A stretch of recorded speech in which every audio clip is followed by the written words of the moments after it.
mean, you can work on them all day long if you want. Are we not doing the intro? Why? Yeah. Why didn't our intro go? All right, cool. Well, Welcome. It's Saturday night, which means it's time for Saturday Night Special, the 6th best show on Renovision.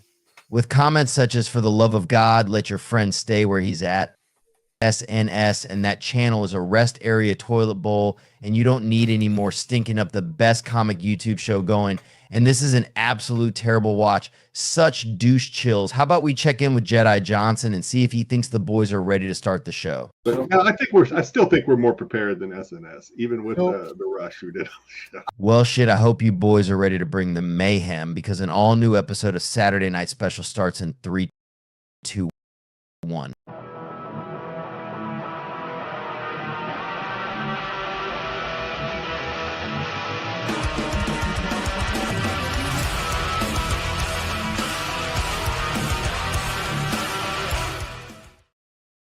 Well, he's clearly here with us in spirit, because we're already off to a great start on this shit show. Started the show off tonight. If you guys didn't hear the news, unfortunately, last Friday night or Friday morning, we did lose Kyle. So, yeah. So we are Kyle-less. Rest in peace. Yeah, rest in peace to a great man, a legendary man. And we trudge forward here. If you guys want to donate to help his wife with funeral expenses and things like that, you can do so through their GoFundMe, or you can message Sam or I on social media, and we'll get you in touch with Nubia, and she can tell you the best way to do that. We won't be collecting any donations or anything like that here. If you want to do that, go directly to the GoFundMe, or reach out to me or Sam, and we can get you in touch with Nubia and hook you up with that. But with that being said, hope you guys are having a great Saturday. I think we got a pretty good show for you this Saturday night. How's it been for you guys this week? Been a wild week. Wow. Tyson knows. Tyson says, I wouldn't expect anything less than a shit show. There you go. Yeah. No, the week's been good. I was like, dude, what's up with all the dead air? Where are we at? Yeah, no, it's been good. It's yesterday was a half day for me, so I ended up going in and last minute like I am. I did my taxes, and that's it. Now I owe money. Oh man, I hate doing taxes. Yeah. My daughter's getting ready to move out. She's going at the end of the month. She's moving to Spain. So it's been kind of crazy around here getting her ready for that. She's going to do missionary, right? Yeah, that's right. Whoa, Sticks. Come on. I know. He knows what I mean. Shut quiet over there.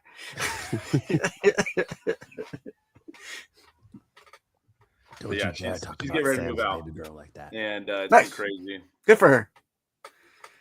It's our first kid to move out, and we are not real happy about it. It's been pretty stressful for the both of us. You're on the road to being empty nesters, huh? Yeah. 1 down, 10 to go. Well, we had our kids all real close together, so once one of them starts, it's not long before they're all gone. There you go. It's only about 10 years difference between the oldest and the youngest, and we'll have another one move out just about every year. Yep. So it'll be tough. Anyway. Could be worse. I could just stay with you forever. Well, I feel like they'll come back. I feel like you'd be like my parents that have 3 kids over 20, one almost 30 still living at home with you. Is that right? You have a sibling still living at home? My brother is 29, still lives at home. My sister's 25, still lives at home, and then my little sister is 19 and still lives at home. Wow. In school? Nope. Just hanging out. Just hanging out. 19's all right, but it's too expensive to move out. They don't have any ambitions to go start their own lives, huh? Nope. forge their own paths. Hey, it's a tough world out there. It certainly is. Certainly is a tough world out there, but it doesn't get less tough if you don't tackle it. Got to get out there. That's true. That is true. Cosmic says, stay at home as long as you can, kids. Yeah. I don't know. It's different for everybody. Not everybody thinks they can make it. For a pimp. I like your icon, Tyson. It's perfectly fitting for this channel. It's Marco. It's Marco at a dumpster fire. All right. It's well, fine. We know This how is much fine. people just absolutely love our banter before the show. Yeah, we get comments about it every week. You know, it's a full-on shit show here tonight. Just don't talk about comics already. Stop talking about other shit. Talk about comics. I can't get my other lights to work, so I mean, pretty much in the dark now. This is awesome. My parents came at 17, well deserved. Yeah, I left the house when I was 18, a couple months after high school. So, all right, Sam, what do you got for us on our topic starter this week? This is the most insane story of all time. Dayton James Weber, the quadruple amputee accused of fatally shooting another man in his car last month while he was driving, apparently got pretty wild with friends when he wasn't training for his next professional cornhole tournament. This guy's a professional cornholer. He has no hands and no feet, no legs below the knee. Like, he's basically the Pillsbury Doughboy with a gun. I want you to go ahead and click on the picture there. And this is some footage of him obtained by TMZ snorting some suspicious substances upside down with his man boobs drooping in his face. Flips back over.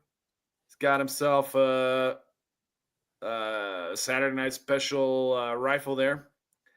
And he's going to send it out to Marco's house on the lake.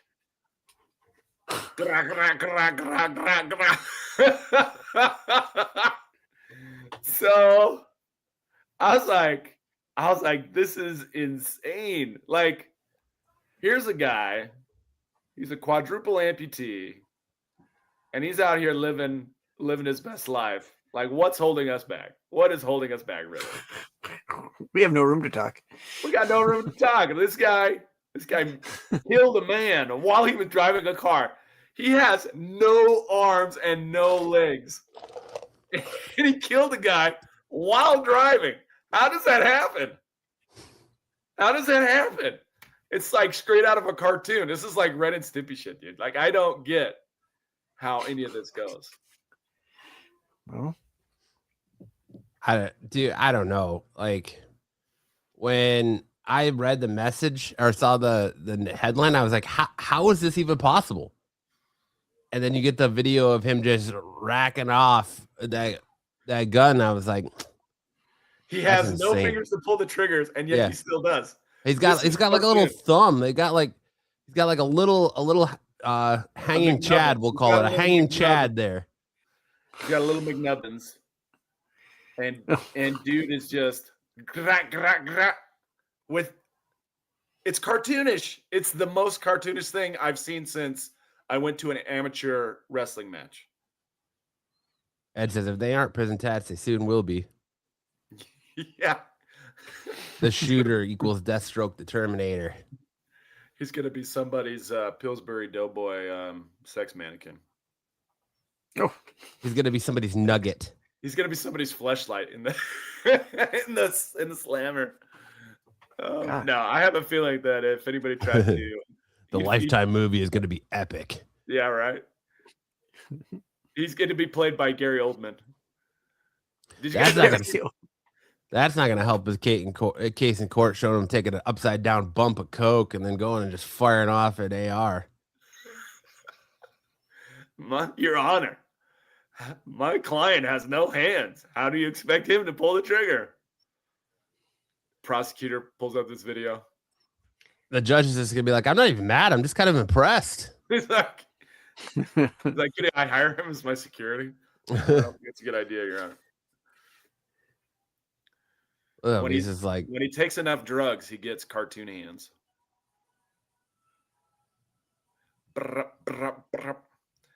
Tyson says he'll be at the right level to suck off his bunkmate. hey man, I mean, it just kind of shows that Lieutenant Dan might have been a little bit of a bitch because this guy's making it happen with no arms or legs, and Yeah. Lieutenant Dan cried about losing his legs. Here's the thing, though, Tyson. He'll have to have all his teeth knocked out first because I have a feeling he'd be really toothy. He's a bit bitey. He's not going to go down without a fight. He's not No. going down without a fight. I mean, he doesn't have far to go, so he's already short. He's a bit bitey. I'll be honest with you. When I first saw this, like, whoa, why are we looking at a chick's boobs? And then I was like, yeah, right. 'Cause they were hanging pretty low, yeah. right? And then he flips over, and I'm like, oh, Okay. all right. Now I Then get you where zip we're your at. pants back up. Yeah, I shimmied him down. I was like, here we go. And I was like, Whoa, oh, wait, okay. Oh, hang on. wait, never mind. I got to put it back up now. Oh, sorry. No, sorry. My bad. What do you think that sticks? Impressive. Most impressive. Sticks is so far behind, his pants are still down. I mean, Sticks. I'm looking. Dude needs to link up with Tony Robbins and start changing lives. You could do anything. You can't do anything. You could be a quadruple amputee accused of fatally shooting another man while driving your car. How old is that kid? 15? Oh no, he's in his late 20s, I think. Late 20s. But man, this guy he has no quit. He's got no quit in him. There's no such thing as can't do in that guy's attitude. That's right. This guy's going to get it done. He's going to get it done. This is who Walter White needed on his team. He didn't need Gus Fring. He needed this guy. He doesn't need Mike. He doesn't need Mike to be his head of security. He needs the Nugget assassin. he needs the Patrick Star assassin. There you go, Patrick Star assassin. Oh, Patrick. No, this is Patrick. Dishing out justice one nub at a time. That's right, Cosmic. No one expects the amputee. That's right. That's 100% true. I see the next Knives Out mystery plot forming already. It's happening. Knives Out. Yeah. This week on Sherlock Holmes. Yeah, you got Daniel Craig going, I do declare. I don't understand how such a thing is possible. Dude's probably got a sick AR trigger set up. like even this picture, you're like, how is it possible? How is he doing this? Because he's got the gun squeezed. They took I wonder if they took off his legs that they amputated, if they took one of his toes off and just surgically sewed it to one of his arm nubs so he could or they filed down the bone so it stick out a little bit. So all he has to do is place it in there and then pull it backwards so that it fires. Doc, whatever you do, please make sure I can still shoot a gun. I still need my trigger finger. Take my arms, take my legs. But by God, please let me still shoot a gun. It's my Second Amendment right. Freaking crazy. Poor bastard. Hey, whatever your dreams are, you can achieve them. Don't let your dreams be dreams, right? If Dayton, Just James, do it. whoever can do it, you can do it. Listen, I hate to say it. I hate to say it. There's only one way. Well, I think at this could be point more- you've lost all the amputee members. there's only one way this could be more impressive, right, Sam? There's only one more way this could be more impressive. He had a 13-inch. Instead of using his hand, he drops his pants and uses his 13-inch schlong. Yeah. Yeah, I was gonna say. What if he gets around like he's Tails from Sonic the Hedgehog, but instead Just of helicopter dicks and just fly. So he's like this as he flies around. Just little attack drone. He's got a gun and he's spinning it. There you go. The potato Punisher. I mean, honestly, Cosmic, at this point, like they should all just be subbing up because of the pure inspiration That's right. that Sam is delivering to them. That's right. There you go. Yeah. This is a real story. It's not like I made it up. This is real. This is real life. Dude, now I just can't get that image out of my head. I would laugh so hard to just see a guy fucking just helicopter dicking around as he's like just whoa, with a little gun just shooting. It's like upside down. Off. Yeah.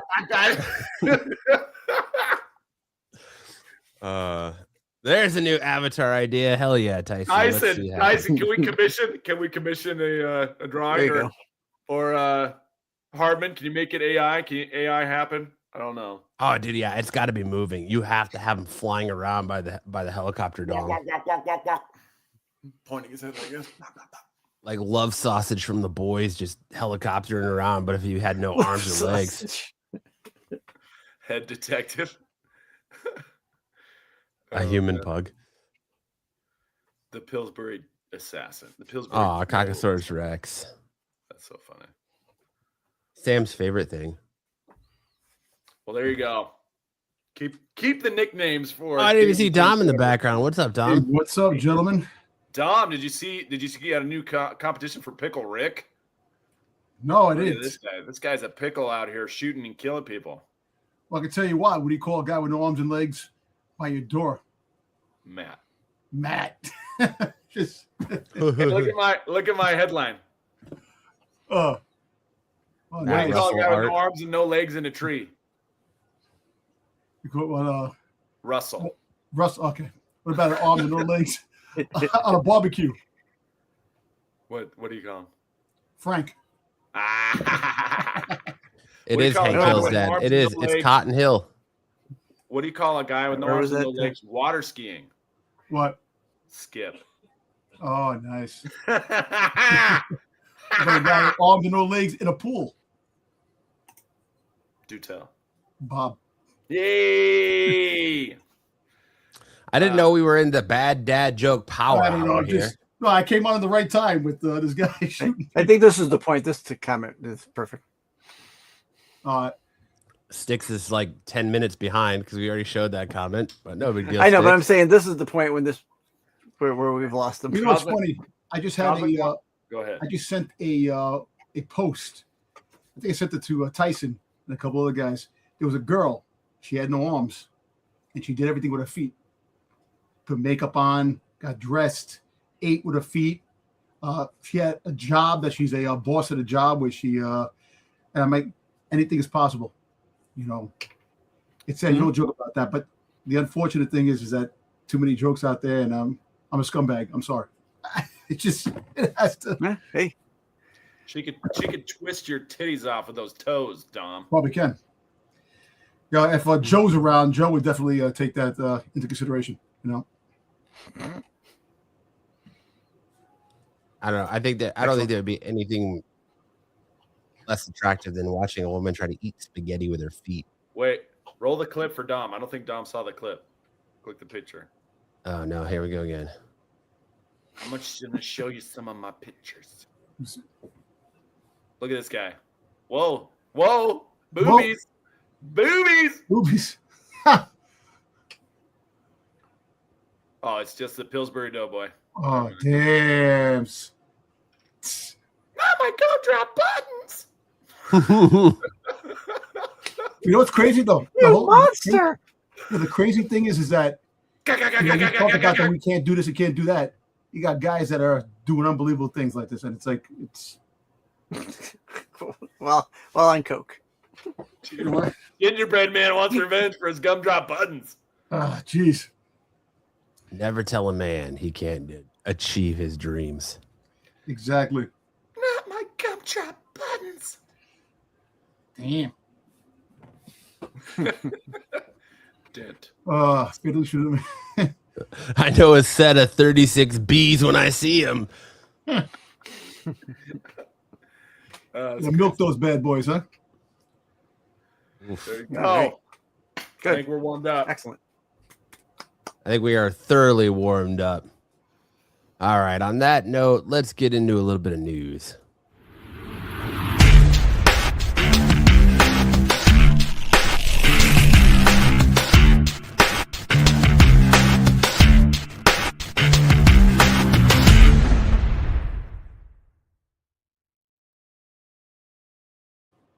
All right. Well, I'm glad Dom's here to start the show with us because we're gonna see if we could be a little bit more entertaining than a certain Sunday night show that talks about this product here. Let me remove this real quick. As much as I love to see his beautiful face, just so we can see. Mandalorian Grogu may have the lowest opening of any Disney era Star Wars movie. The Mandalorian Grogu arrives in theaters next month, but excitement for the Star Wars movie since 2019, The Rise of Skywalker, appears somewhat muted.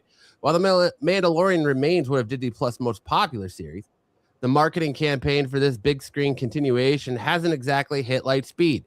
Many feel that Disney missed a chance to build hype during the Super Bowl with a promo parodying an old beer/car commercial, and even the trailers have fallen short in the eyes of some fans.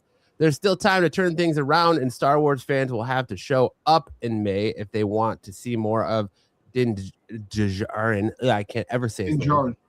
And the child. As for regular moviegoers, Lucasfilm needs to put up marketing and hope for glowing reviews. As we first reported on sffsgazette.com, the first box office projections have just landed via Box Office Theory, and it looks like The Mandalorian and Grogu is eyeing a $70 million to $85 million start in the North Americas. If it debuts on the lower side, then it would be the lowest domestic opening weekend in the Disney era for Star Wars. Okay. You know, it is the lowest movie that was made with the lowest budget out of all the Star Wars movies to begin with. Season 3 didn't go the way it should have. You know, yeah, it had some moments in it, but you know, season 3 wasn't great. And yes, the marketing for this that they were trying to do and put that beer commercial and try to make things hype. But look, if it makes more than Solo, all they want to do is make the money that they made making this movie, or maybe make a little bit over it, and it'd be a success for them. But because Disney's Disney and the way Lucasfilm does things,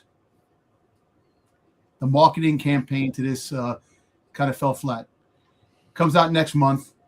Yeah, we're getting the teasers and stuff. Trailer is still not the push that it should be, and you know it kind of sucks because there's a lot of possibilities, and look, yes, I'm a big Boba Fett fan. I'm always going to say that.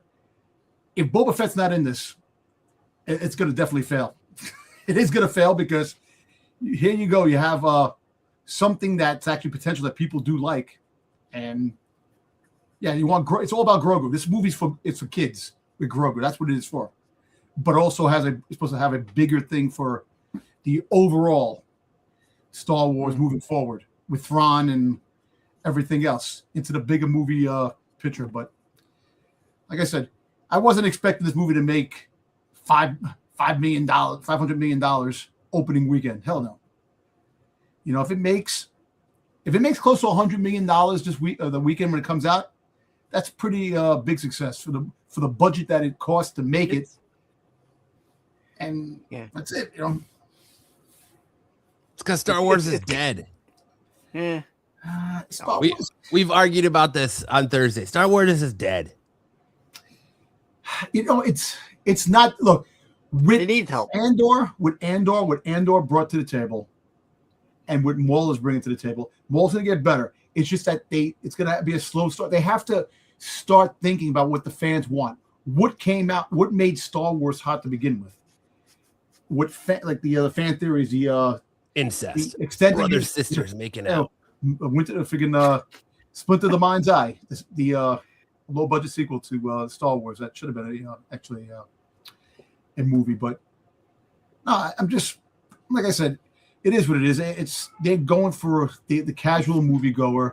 Hopefully, it kicks in with kids because of Grogu, but at the same time, they got to stop. They have to make it for the people that are still around that made Star Wars what it is, and also bring in new viewers.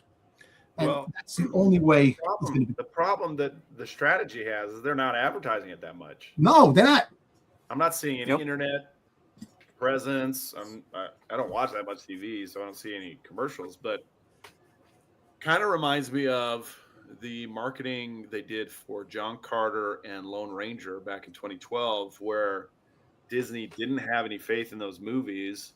Lone Ranger was kind of a bad movie, but I thought John Carter was a great movie, and they could have marketed it and it would have been really good.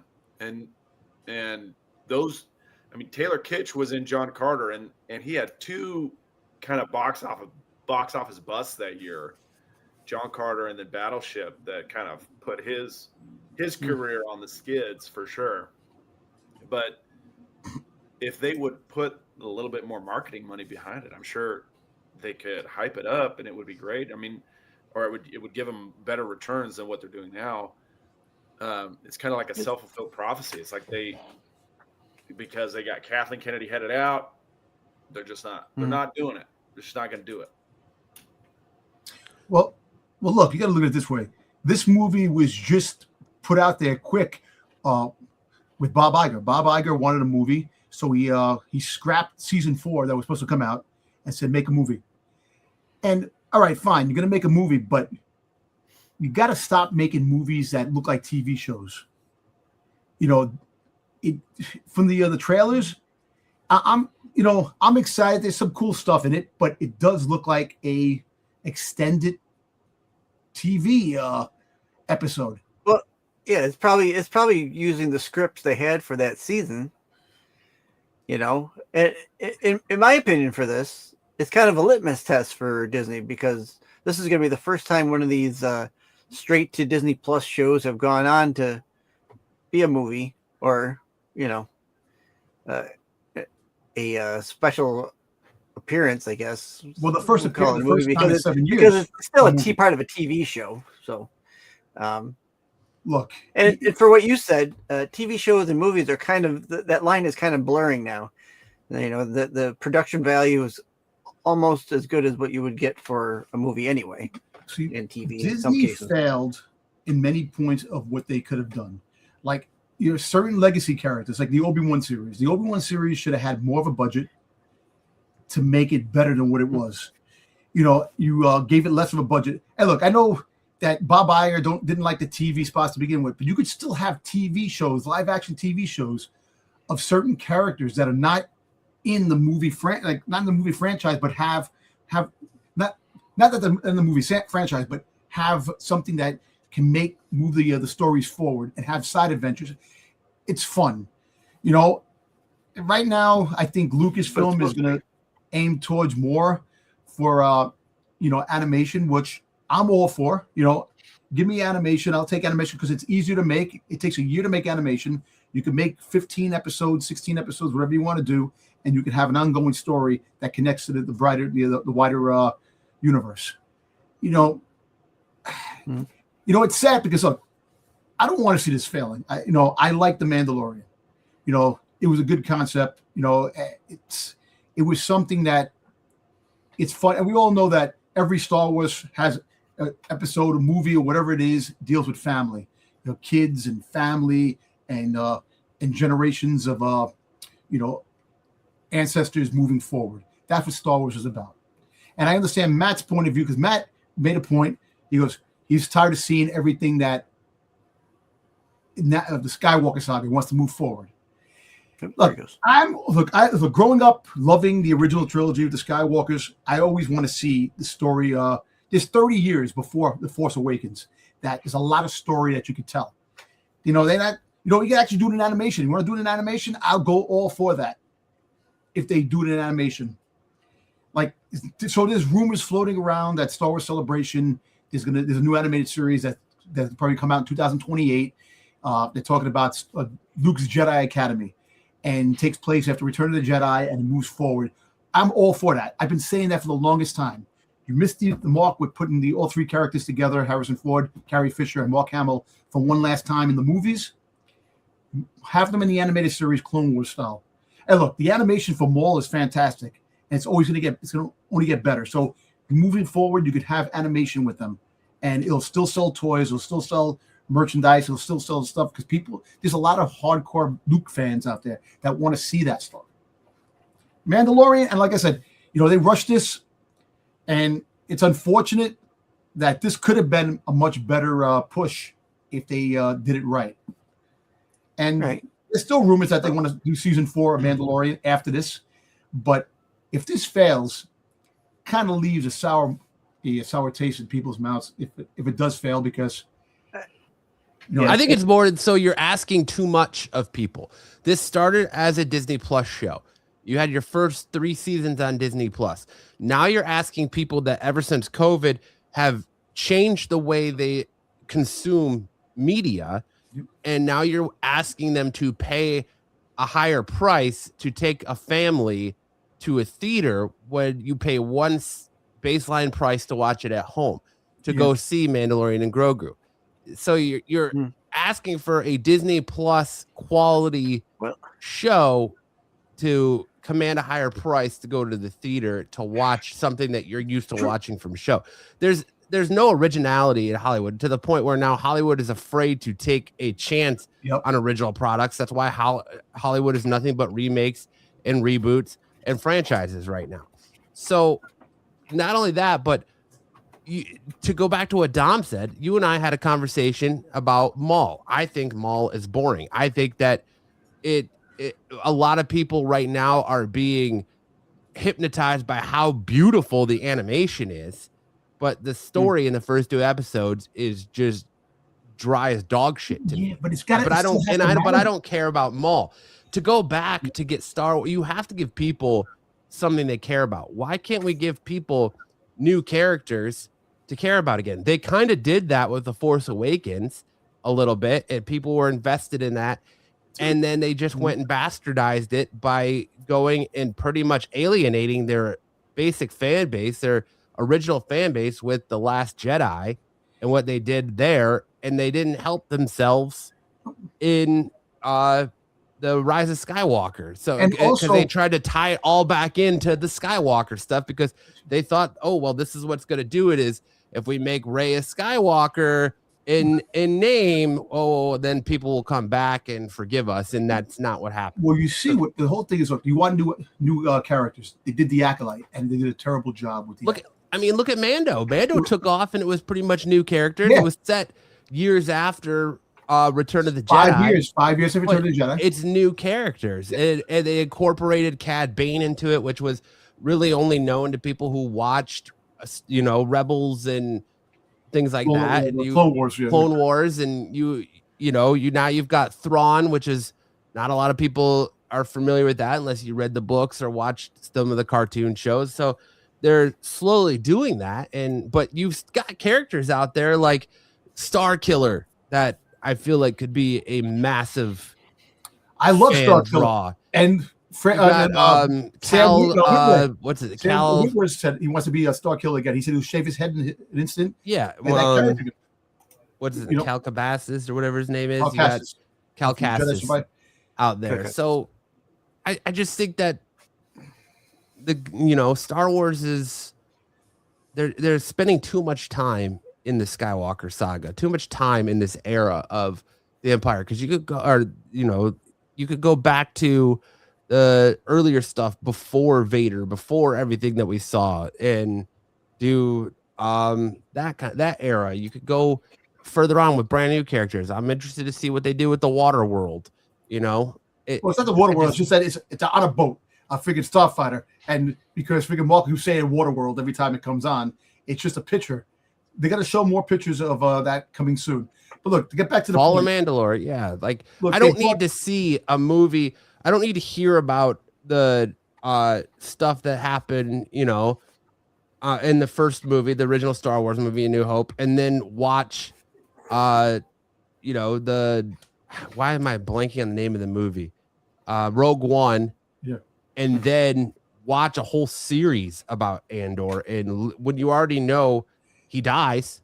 Well, you know that Maul dies too. It's just that the fact is so much story. Like I said, this story that they're trying to fill in blanks. I understand you're part of it, Matt, but there's just people just love certain aspects. Look, there's a different fan base for each part of Star Wars. The original trilogy, the prequel trilogy, and the sequel trilogy. And believe it or not, there's a lot of fans out there that like the sequel trilogy. a lot of new fans, a lot of new people jumped on that and went back to watching the old stuff. You know, unfortunately, the sequel trilogy didn't do it for me. Yes, it had a little bit of a nostalgia, this and that. You had Luke, you had Han in it, Leia was in it. It had that. It did the friggin' pull the strings a little bit, but it wasn't good story wise. And even Lucas came out and said the story wasn't. It was flat. The Acolyte, and going to Kevin, what Kevin said. You know, they talk about Star Wars isn't leading with no black and no gay or lesbian characters. I have no problem with that. Just give me a good story. You know, it's about story moving forward, and people just want to put out the Star Wars is going to sell. No, you need something good, and that's why Andor is the best written story that Star Wars has. The most complex, spy-driven, more adult-oriented Star Wars. I know Star Wars is for kids, but that whole intrigue, spy espionage type of stuff, that stuff was awesome. But who does Andor appeal to, Dom? Does Andor appeal to the hardcore Star Wars fan, or does Andor appeal to the newcomer who's just getting into Star Wars?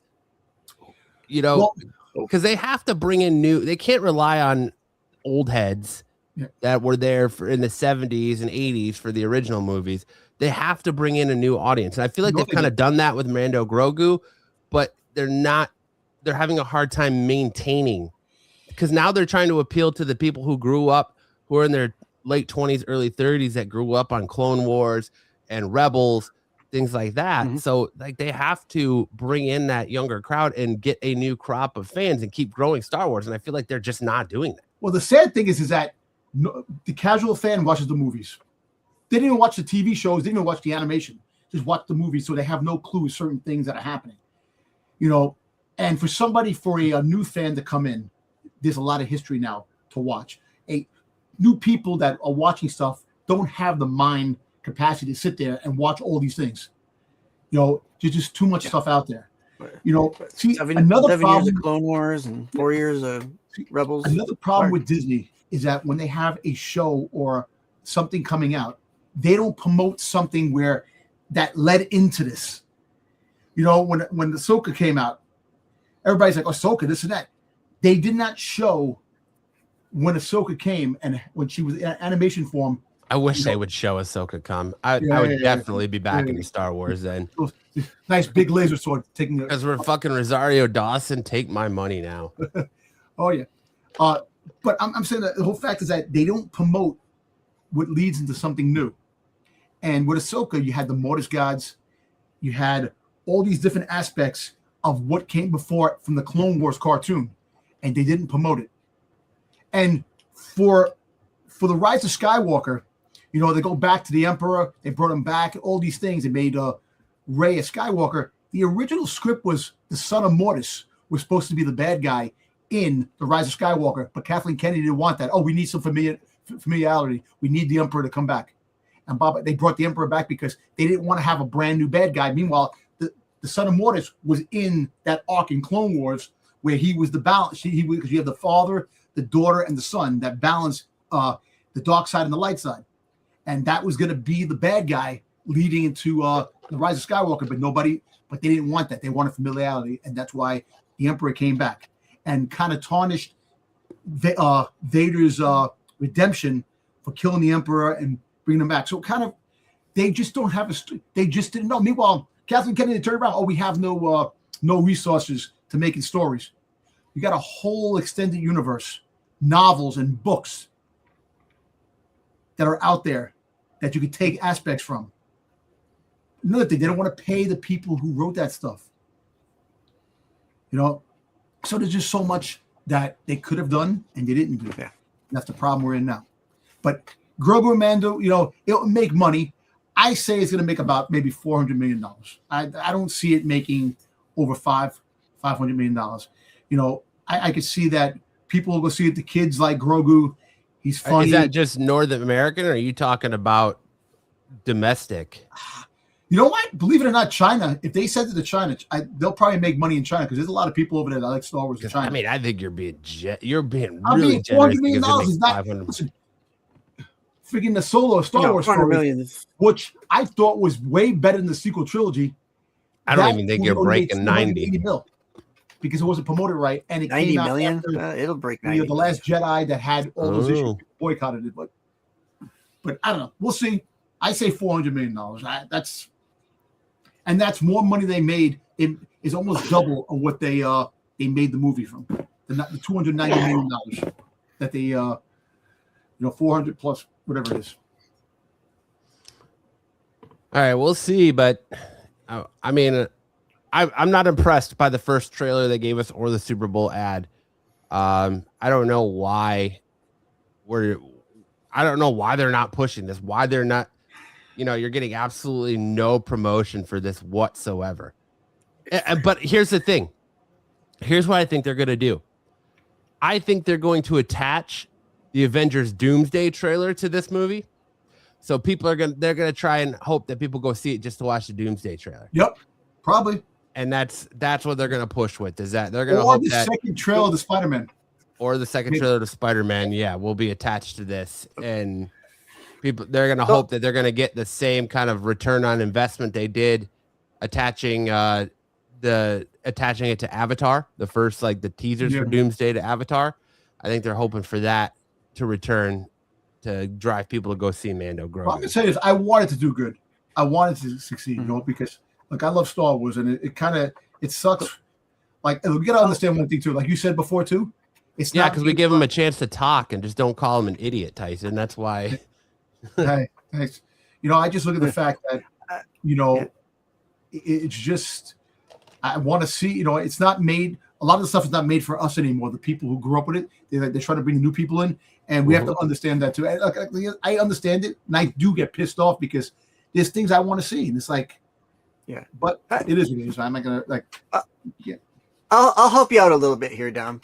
You're talking about Solo. Solo is the lowest grossing of the Star Wars films. All right, domestically, it only made $213 million. Worldwide, it only made $392 million. So this has got to do as good. Yeah, this got to do as good, if not better, to continue and be good. Well, look, some saying if this doesn't do good, it's gonna put a damper on the Dave Filoni's Thrawn trilogy type of story that we want to do. But hey, look, I don't think it will. Look, because people like Thrawn. I think Thrawn still is definitely a classic that I love, and if you don't have Luke and Leia in that, I don't think it's going to do what the original books did. I want the story from the original books. I don't want a new version where Luke, Han, and Leia aren't the main focal points in it. That's what I want to see if they make that trilogy. Afra is coming. Afra. Listen, you know what, Cosmic? That's another one they dropped the ball on. You have Dr. Afra, which is a great character. And you know what's funny? How Disney does represent the gay and lesbian community. Afra is a lesbian. And you can bring her in, and you would have a lot of the females that would latch onto that character. Because I think she's a fantastic character, and I want to see her in live action or animation. I want to see her come to the screen, one way or the other. I bet you do, Dumb. All right. X-Men Marvel rumored to be looking at Odessa A'Zion to play Rogue and Peter Claffey for Beast. We're still waiting for an official casting announcement for Marvel Studios' X-Men reboot. San Diego Comic-Con seems likely. But there have been a lot of rumors doing the rounds over the past few months. Casting is now believed to be underway. However, and then a couple of very interesting names were mentioned during last night's episode of the Hot Mic podcast. According to Jeff Snyder, Marvel is looking at Odessa A'Zion to play Rogue and Peter Claffey to take on the role of Beast. A'Zion can currently be seen in HBO's I Love LA and also appearing in the likes of Marty Supreme, which is a really good movie, and the Hellraiser reboot. And Until Dawn, Claffey was best known for playing Sir Duncan the Tall in A Knight's Tale of the Seven Kingdoms. Snyder stresses that he has only heard that the studio is interested in it, A'Zion and Claffey, for these characters.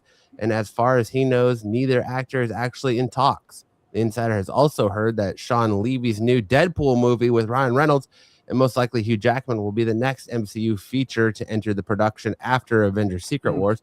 which could mean that we will be waiting quite a bit longer to see Marvel's merry band of mutants assemble on the big screen. Okay, you called him Clefairy. Yep, I did. Clefairy. Clefairy. Oh, Seth, you're right, man. You're right. You're right. Hey, Sarah. That's true. Who's It is true. You know what? Actually, I wouldn't mind her playing Rogue. She has the look, and she's got the acting chops. I wouldn't mind her. How old is she? Was she in the 20s? Is she like? Okay, I know they're trying to get the X-Men young, in their mid to late. Yeah, they're think trying in to, the 20s. from what I've heard, they're trying to go main team. So you're talking Cyclops, Jean Grey, Iceman, Beast, and Angel. Okay. But there's also a lot of speculation that they might be pulling a lot from I don't think it's Brian. Was it Brian Michael Bendis' run? Which From one the all new X-Men. Is it not astonishing? Not astonishing. No. I think it's the all new where they're younger and then they're pulled from the past into present. So that you've got two teams of X-Men there. That's what I've heard a lot of how Sadie Sink's Jean Grey is going to fit into it too. But that's true. You know what? Like I said, we already know that Sadie Sink is Jean Grey. That's we know that. That they said that she's going to be playing a younger Jean Grey. That's come. Who's that? All the top people, the people who are all the writers. It's pretty much like the worst kept secret right now around that she's pulled from another one of the multiverses that she came in from the multiverse. So basically, she's had a 5-picture deal too. So I don't think she's gonna be playing with that. What's the thing that she was going to play, that the creature, the wasp creature, what is it, Sath? The Spider Queen. Spider Queen, yeah, she's not going to be playing that.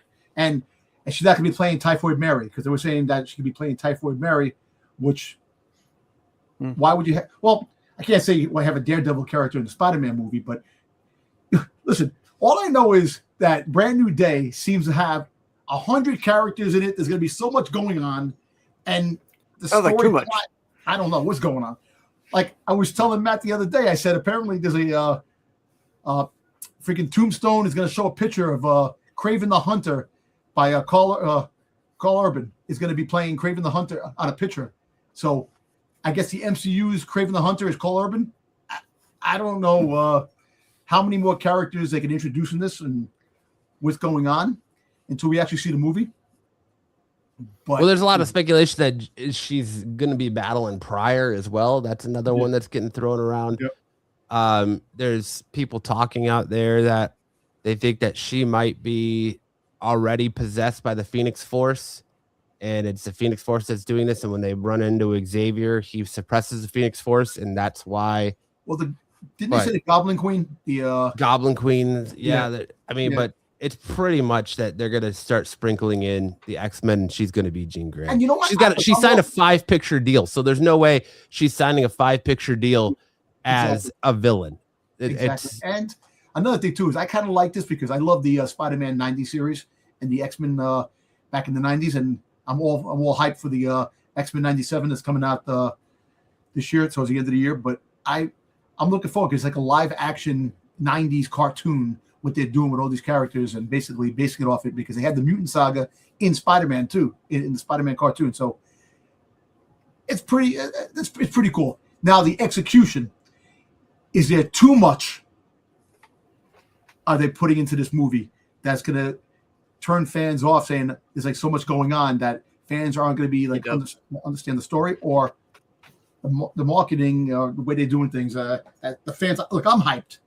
But I don't know if anybody else is hyped as I am. Because I'm super excited for a Brand New Day, but I think the internet is overhyping itself. I think we're overhyping this train, and then there's going to be a lot of backlash and a lot of people leaving negative reviews and being really upset about this movie because they overhyped it. Like some of the other Marvel stuff that's come out recently, that's going to be really, really, really overhyped. And I've hearing weird like there's weird theories going on about, like, I heard the latest one I heard is that this movie actually takes place after Doomsday, after Doctor Doom has already created everything, and this is like a fever dream that Peter's having as he's asleep on the Ark. Yep, I heard And that. I'm like, man, that I hope not. I hope not either, because that kind of ruins everything.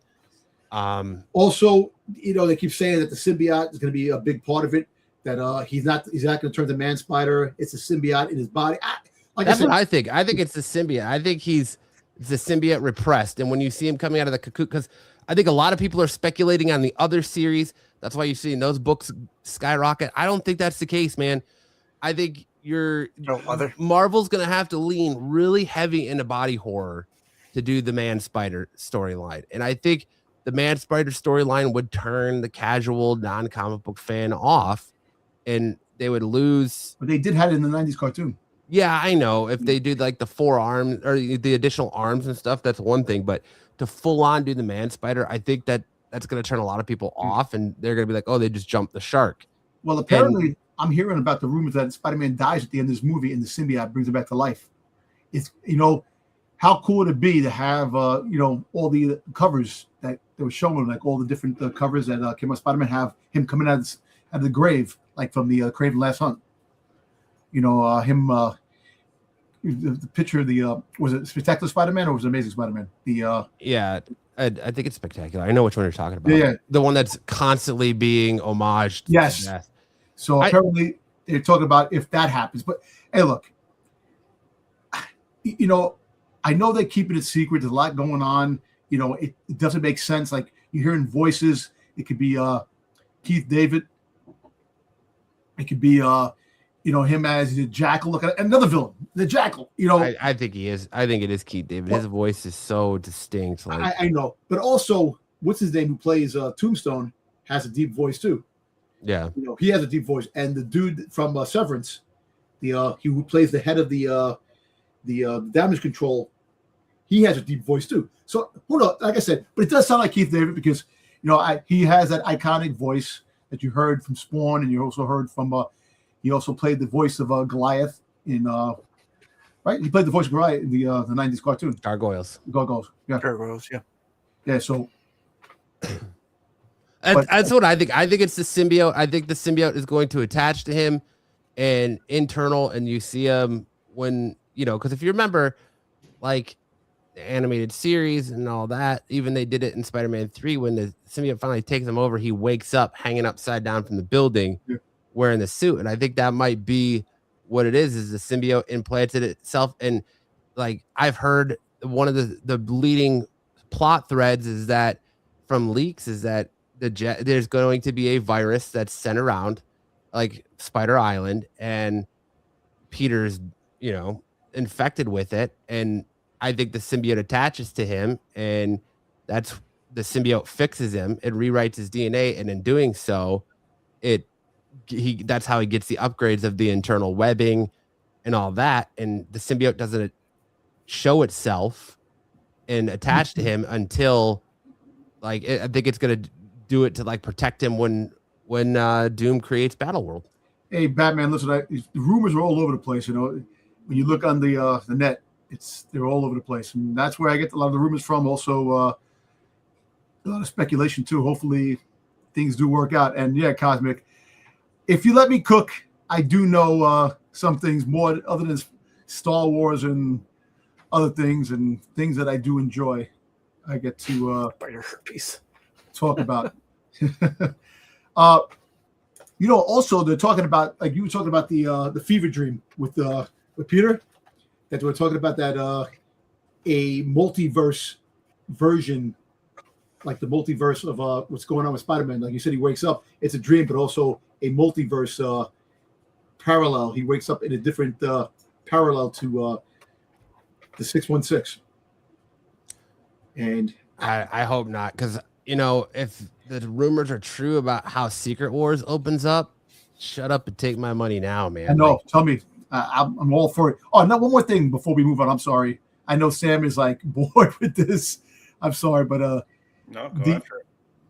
The Sadie Sink thing, where if she's playing Jean Grey, is she mind controlling the Punisher for watching her? Because it's kind of a weird thing because he's supposed to be like a guardian watching her, and I don't know, like the way they're putting it out there, it's kind of like odd. Like, is she like controlling the Punisher, the Protector, or something? Like, we don't know because there's a lot of rumors circulating that he's watching over her, and that's why the Punisher's in it, just trying to keep an eye on her and protect her. I think Damage Control is trying to use her. Yeah. And I think she's going to be a big key because if you think back to, the Secret Wars stuff, Hickman's Secret Wars stuff, you're going to get, there's got to be somebody there that remembers. And I think Jean's going to be the key to helping people remember the world before Doctor Doom remakes everything. Yeah. And I think she's also going to be the key to why eventually in Brand New Day, Mary Jane's going to remember, or Michelle Watson Jones remembers who he is and stuff like that, which I think will potentially drive Ned to becoming the Hobgoblin like everybody wants. Although I still think they should have Kingsley be the first Hobgoblin, but well, listen, I wanted the Hobgoblin because I know that Ned, they're talking about that we might be getting a Hobgoblin Easter egg of another I'm all for it. I'm a Hobgoblin fan, so last time I watched a pretty redhead, it led to a restraining order. True. But I like Odessa. I think she did great in Marty Supreme. I really like that movie. I haven't yet to watch the Knights of the Seven Kingdoms. I hear it's really, really good though, and I got to get on that. But there's just so much peak TV out right now, man, that it's hard to go back and watch shows that already came out. But I think he looks great for Beast, and I think she's got that rogue vibe. Somebody asked if she's got the booty. She got the back, the back to back. Does she have the butt though, Dom? That's mandatory to play Rogue. Hey man, yeah, we're gonna see. We're gonna see that booty. If they have muscle implants for these characters, they can put booty implants. Well, in no, there. look, they have the muscle pants. You know, like they make the guys have muscle, so they have it in the pants for the girls. Yeah, there you go. You get the BBLs. Yeah, they'll have a stunt butt for butt enhancers. Stunt butt. Get Megan the Stallion to come in. Well, you know what's crazy? Really quick, they're talking about Felicity Jones. A little too much. Felicity Jones might be playing Black Cat, a version of Black Cat from the multiverse showing up in Secret Wars now. They're talking about. And Daredevil in the yellow outfit with Felicity Jones as Black Cat. Yeah. Hey. Okay, here. See what happens. Moving on, we're getting closer to Spider-Man 1000. If you guys read this week's issue of Amazing Spider-Man and you've been enjoying the Death Spiral storyline like I have, it's been fantastic. Amazing Spider-Man's Aunt May seemingly has a huge secret that has been revealed, and it promises to be controversial. Amazing Spider-Man 1000 is fast approaching, and Marvel Comics recently revealed that this June's issue 31 will feature The Talk, a story that turns Peter Parker's world upside down following one of the biggest revelations in the character's history. However, thanks to the ongoing Death Spiral storyline, we may have figured out what that is. In the events of the new symbiote villain Torment is hunting anyone related to a closely associated with Peter Parker, Eddie Brock, and Mary Jane Watson. In this week's Amazing Spider-Man 25, Torment targets another of the Wall Crawler's family members, identifying a seemingly random man as Peter Parker's first cousin. That would make him the son of Ben Parker, Peter's biological uncle. Joe Kelly's Amazing Spider-Man run has focused heavily on the idea of Aunt May being a mother figure to Peter. So, assuming this is also her child, the revelation that she gave him up as a young woman would indeed send shockwaves through the hero's world. It may be a very blatant misdirect, but fans are already speculating wildly about what this means for Spider-Man moving forward. If May does have a son, he could also be Ben's child from a different relationship, or of course, then it would massively change Peter Parker's dynamic with his aunt, especially if this unnamed first cousin chooses to become part of their life. The man is clearly older than Peter by at least a couple of decades, but beyond that, we know absolutely nothing about him. There's so much to say about this issue, Kelly previously teased. It's heartbreaking for one, some of the most honest and emotional stuff we've done. Pat Gleason delivers a powerhouse performance and captures everything I'd hoped for. It's also one of those times where you can honestly say this changes everything. Well, Interesting. I haven't read it. I know you've been reading it, Matt. Do tell. Yeah, I mean, Torment, they're in the last issue, they're chasing down Torment, and Torment is trying to kill this guy. Peter saves him, and Torment basically is mocking Peter, being like, "Oh, this is your first cousin. Did you guys grow up together? Were you friends? Did you play together? Yada yada yada." And Peter's like, "What are you talking about? He's not my cousin." You know, and the guy's like, "Did he say cousin?" And he's like, "You can't believe everything a serial killer tells you." But I'm kind of wondering if we're gonna find out that Peter's dad had another sibling, maybe a sister or another brother that had a kid, that maybe it's not particularly connected to Aunt May and Uncle Ben. Could be someone else he's not aware of. I hope they don't go the route of it being like Aunt May's and Uncle Ben had a love child that they gave up for adoption for some reason. It's like, why would they do that? Or they had a child when they were younger. Like, why? That wouldn't make any sense. What would drive Aunt May to give up a child for adoption, but yet take in Peter? Well, maybe because of second chance. Maybe they felt regret. Yeah, maybe. You know, she was too young to have the kid, and then she gave it up. And then knowing that Peter's parents passed away, were killed, that they took a second chance on that, and totally forgot for 1,000 issues. Forgot who her other son was. I mean, I think it would be more interesting to find out, like Peter find out that he's got, you know, another aunt or uncle out there that he never knew about, and May finally tell him about that, or you know, something along those lines. I don't necessarily know how I would feel about it being like May and Ben's child that, over 1,000 issues. Mary Jane is you don't know about. His cousin is his family, and that he's been with her a long time. Like you have no pictures of this kid. There's no mention of, and all this time that she's had a kid, it's just been too painful to talk about. Like, you know, all these. So now remember, his Peter Parker's parents were, at one point, they were considered to be spies, right? Right. Right. So I mean, it's quite frank that he could have a child while doing his spy work, and that they kind of hid it from the family. Then maybe he's Uncle Ben's illegitimate child from a drunken kegger he had in college or something. Because remember, it would have to be. It's either going to be for him to be cousins to Peter. It's either going to be Aunt May and Uncle Ben's kid.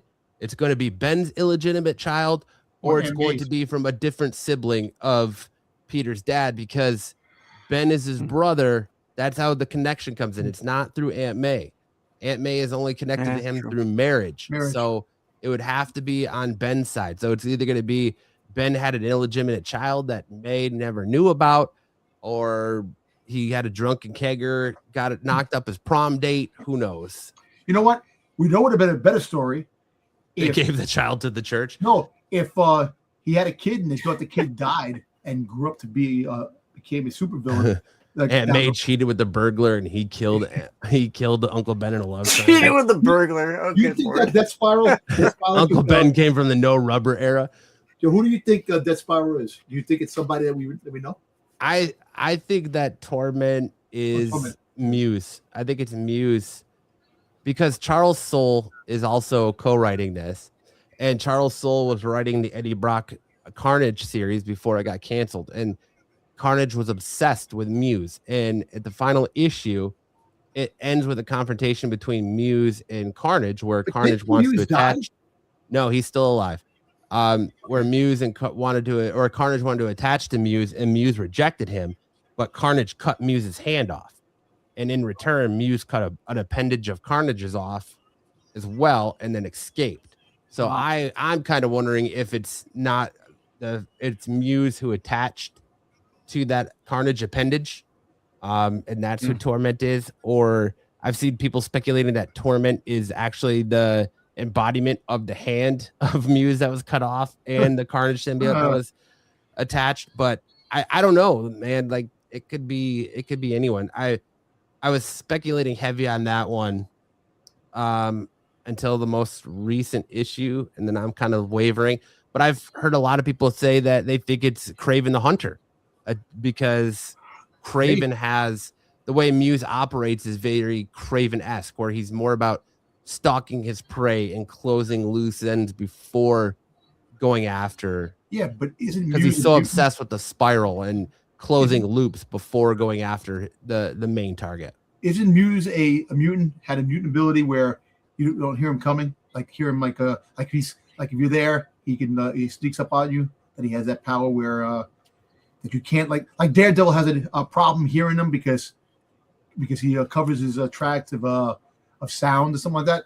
Isn't Muse that character? Because I know Muse in the TV show didn't have the mutant abilities that he has in the comic. Yeah. I mean, I vaguely remember that. Like, I can't remember though if that was just for the TV show where Daredevil had a hard time tracking him down, or if that's how it was in the comic too. No, in the comic he was a mutant. He was a low level mutant, and that's what they're saying when Muse showed up in Daredevil. They were wondering if he's going to be a mutant, have the mutant powers, because obviously we know that the that they came out with a female Muse, which she's going to be showing up. Don't deny the power of the pickle.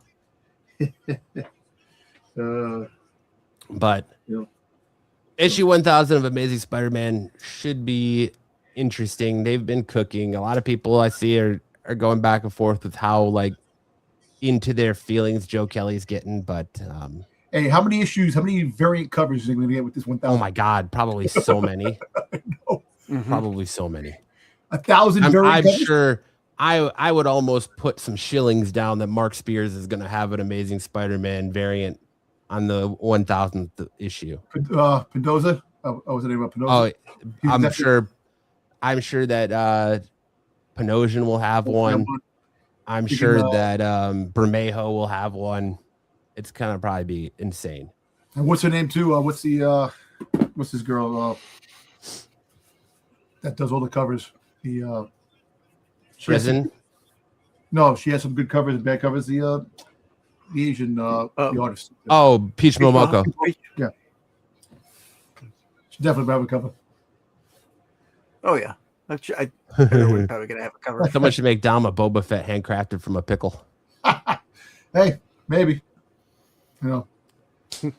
Pickle. All right.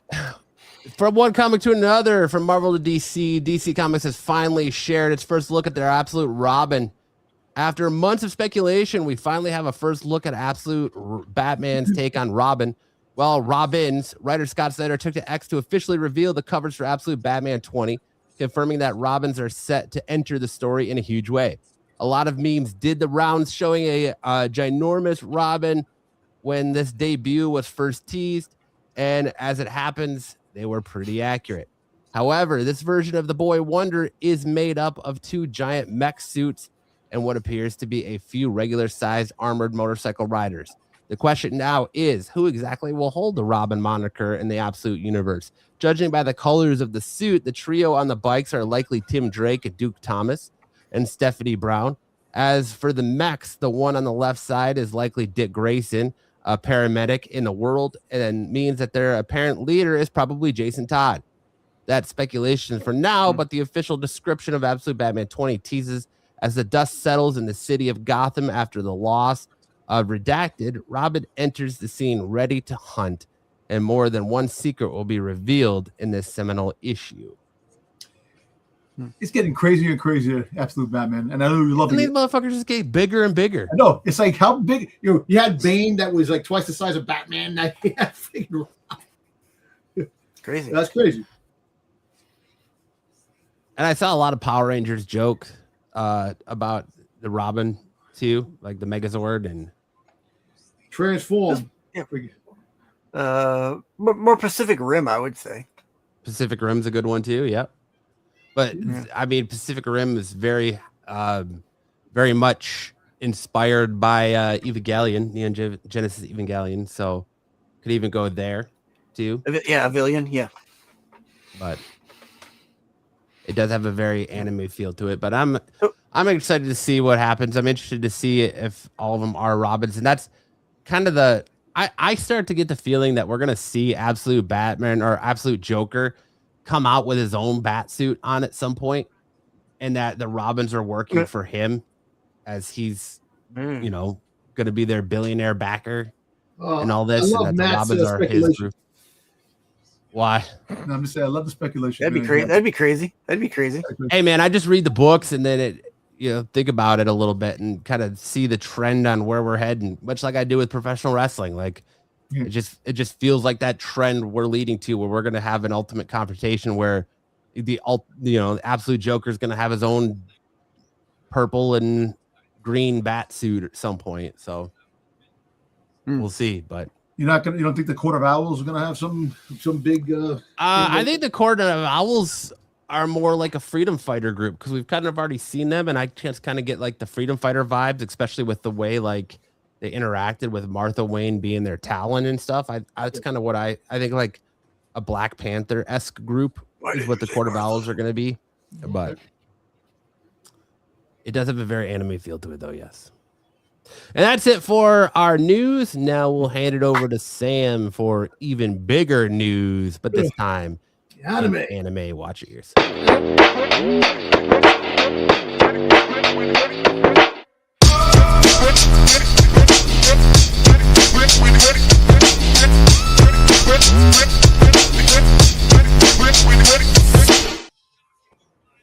All right. Big news for the last 2 weeks. Free Rent Beyond Journey's End is getting a season 3 in October 2027, which is pretty good turnaround time. This is going to be leading into the Golden Land story arc of the manga, which is kind of like the peak so far. Free Rent as a manga has been on hiatus for the last few months. So the anime is starting to catch up pretty quick. But look forward to Free Rent. If you haven't seen Free Rent, it's one of the best animes out right now. Season 1 was a huge hit. Season 2 is, it's a lot shorter than Season 1. Season 1 was like 28 episodes. Season 2 is only 12. So you got 40 episodes. Real quick catch up. How many books for this out there? Oh, I think there's something like 25 volumes for this. And each volume has about 10 chapters in. But this character featured here is a demon lord named Mocked. And they're making their way north through the continent that they live on. And the journey that they've been on has already taken like 2 years. They've got probably another 8 years ahead of them. But there's a lot of surprises coming up. All right. And then we'll go to the next slide. There's a dodgeball anime coming out. There have been a few dodgeball animes in history, but this one I'm looking forward to. Hono no Tokyujo Donko Dodgeball Anime's teaser revealed more cast in July debut. So in July of this year, we're going to be getting some dodgeball action on the anime screens, Crunchyroll, hopefully. It's pretty awesome. Hopefully, it has the same vibe as Dodgeball the movie. It does seem pretty zany from the trailer. It does seem like a pretty zany. Okay. All right, and then we'll go to the next one. This is a quick way. This series is really exciting. Siren was a manga that came out, I want to say, in like the late 2000s, early 2010s. And it was like, it's about this guy. He's kind of in the foreground, and his name's Amamiya, and he, Yoshina and Amamiya, they go to this phone booth, and it transports them to like this weird kind of wasteland. So they're Bill and Ted. Yeah. It's kind of like a Bill and Ted thing, but as I come to find out, there's a lot more to it than that, and there's a bunch of other people who are also called into this into this land, and they spend a certain amount of time there, and then they come back to their world.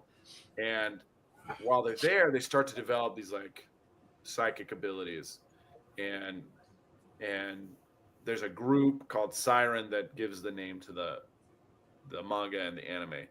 It's a really cool mystery. I don't want to spoil too much. I hope you guys dig into it, but this is going to be coming out in the fall.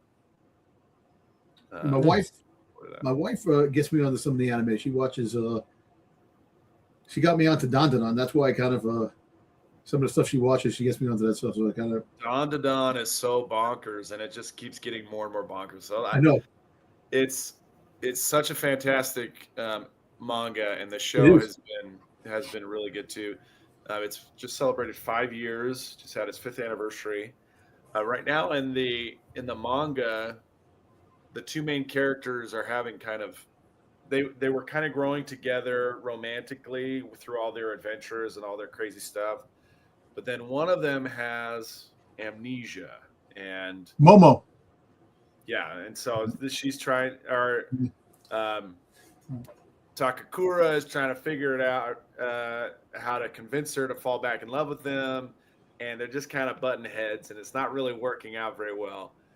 And in pure Dandadan fashion, like as soon as one thing kind of happens, the next thing is happening. Always. So Momo is on like a date with another guy named Gigi, who's friends with Takakura.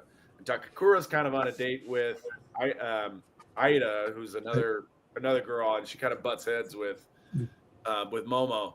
And they're at this aquarium museum and looking at a dinosaur exhibit, and then like the brontosaurus like turns like this, and then it comes in through, like at the panel. It's coming at the panel, and then in the next panel, he's bitten onto Gigi, and it's just taking him away. And it's like to be continued. It's like Gigi, the evil eye. And listen, I love that show. My wife got me into that, and that's like really, I became obsessed with it. Like I'm pissed that it takes so damn friggin' long. The way to 2027 for the next installment. Yeah, but the manga comes out every week, so you could probably catch up on the volumes pretty quickly. But I just don't want to cheat. Like I don't want to cheat on my wife with that too, because she's waiting too, but she also went ahead on some stuff. Like it's just, I'm like, I want to see it. Because after it ended, I'm like, let me look a little bit to see what happens afterwards with the when the alien invasion comes in with the girl. Yeah, there's a lot of good stuff. Yeah, a lot of good stuff in it. But this is a good series. I'm looking forward to this one. Surprised it wasn't an anime already, because it was a good series when it came out. But it's kind of short lived as a series. So I think it has maybe 150 chapters. All right, so we had a couple of big One Piece announcements. Actually, 3 big One Piece announcements this week. Two big One Piece announcements, and then one kind of like a teaser. Wasn't really a big announcement. It was just like a look to kind of keep you interested in the project. First off, Netflix is going to be doing a Lego animation special for kind of a recap of season 1 and season 2 of the live action. But it's going to be all done with Lego. Oh, that's cool. Lego's always fun. Yeah, it's going to be super cool. Yeah. And then we also got the announcement that season 3 is coming next year. We don't have to wait 3 years. It's only going to be 1 year. So we'll get it sometime in 2027. We don't know when it's going to come. But they, as far as I know, they're either done shooting or they're still shooting right now. I think they're done shooting and they're just in post-production. So it could be as early as March of next year. And then there was also the One Piece update. The One Piece is the Dragon Ball Z Kai version of One Piece, where they're trying to get through the series quickly and kind of adapt it or abridge it so that it's a lot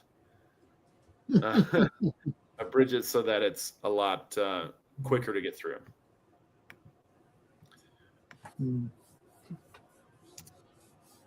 All right, and then we have our manga spotlight. Manga spotlight is the last chapter, the final chapter of Chainsaw Man. And It was kind of a letdown. I'll be honest. It was kind of a letdown. It did the thing where it rewound life for Denji back to before he and Pochita united, and so it was like he had to go through life without Pochita, and everything played out without him being Chainsaw Man. And then in the very last, like the last page, Asa, who's the girl with the dark hair, Denji's like fighting with a chainsaw, like he's using a chainsaw as a weapon, and she goes, "Thank you, Chainsaw Man," and his heart like boom, like you see his heart boom, and you can see that Pochita is his heart. Pochita is still his heart, and he goes, "Chainsaw Man," and she goes, "Yeah, because you were fighting with a chainsaw." He's like, "Oh yeah." It's like, oh, okay, title drop, the lamest title drop ever. But it's funny, Tatsuki Fujimoto. You kind of have this cycle with him where you love what he's doing. Stuff is really, really highly entertaining, highly interesting, and then he hits you with something that's just like super dumb. It's just super dumb, and then you're really angry, and then he comes back and he hits you with something new. So this was it was like he got stuck, and so he just wanted out. He just wanted out. I do think that there's a way that they can continue the series, but for now, it doesn't look like there's going to be any more Chainsaw Man for a while. Part 1 of Chainsaw Man is a masterpiece. Part 2 of Chainsaw Man, kind of a disaster. So if you want a really good series, just read the first 13 volumes of Chainsaw Man. Any more than that, it'll probably just be really frustrating for you. Hey, Sam, any more House Husband coming out? The anime, yeah, that's not a series I follow a whole lot. The anime, I think, is done.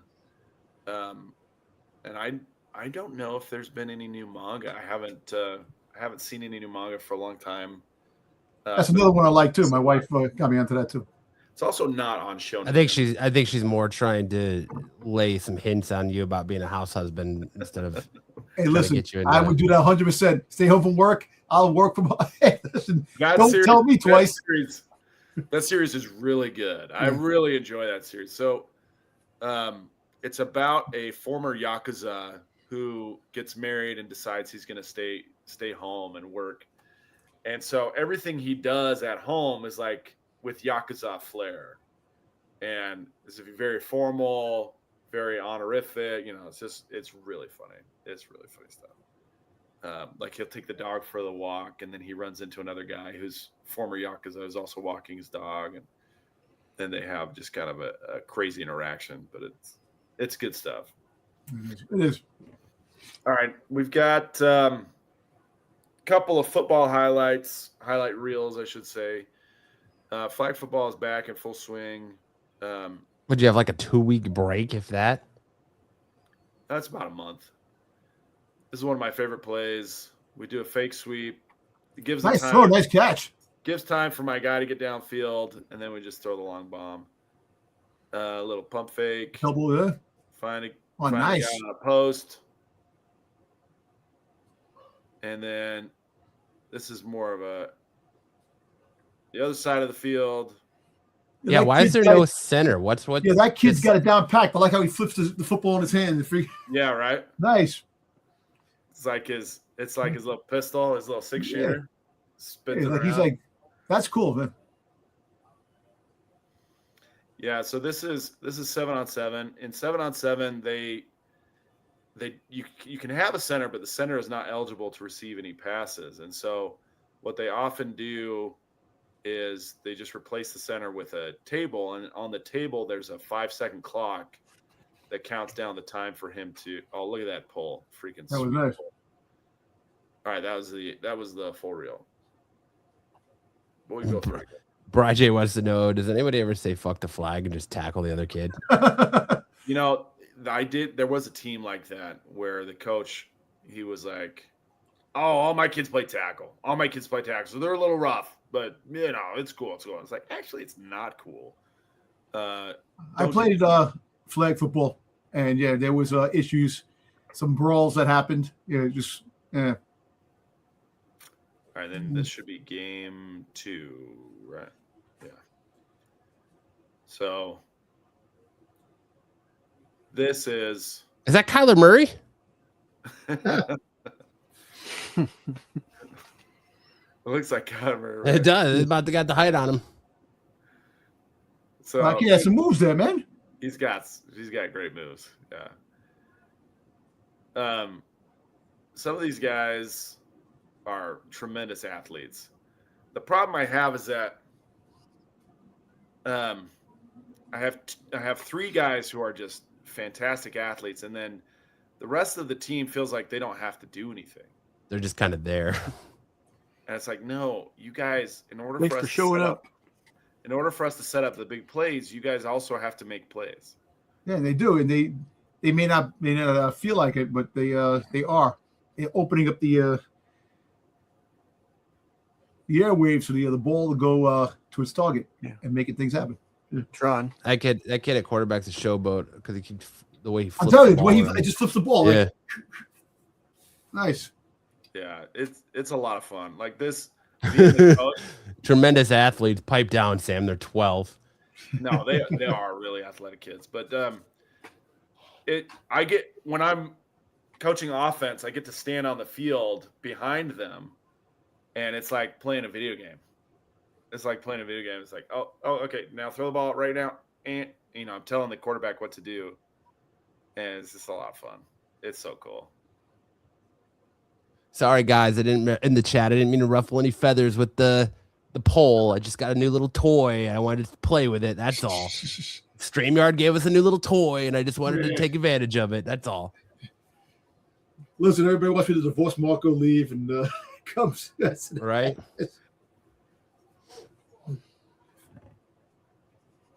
The qualified, I like the qualified. I get time to cook there too. It's the Star Wars show that the issue. I call them. I have a set of cones, and each cone has a different color, and that's how I map out the routes. So yeah, it's kind of like that, but instead of X, Y, square, and circle, I say green, orange, yellow, red. Hey Sam, that kid number 5 is not your kid, right? Is that your kid? No.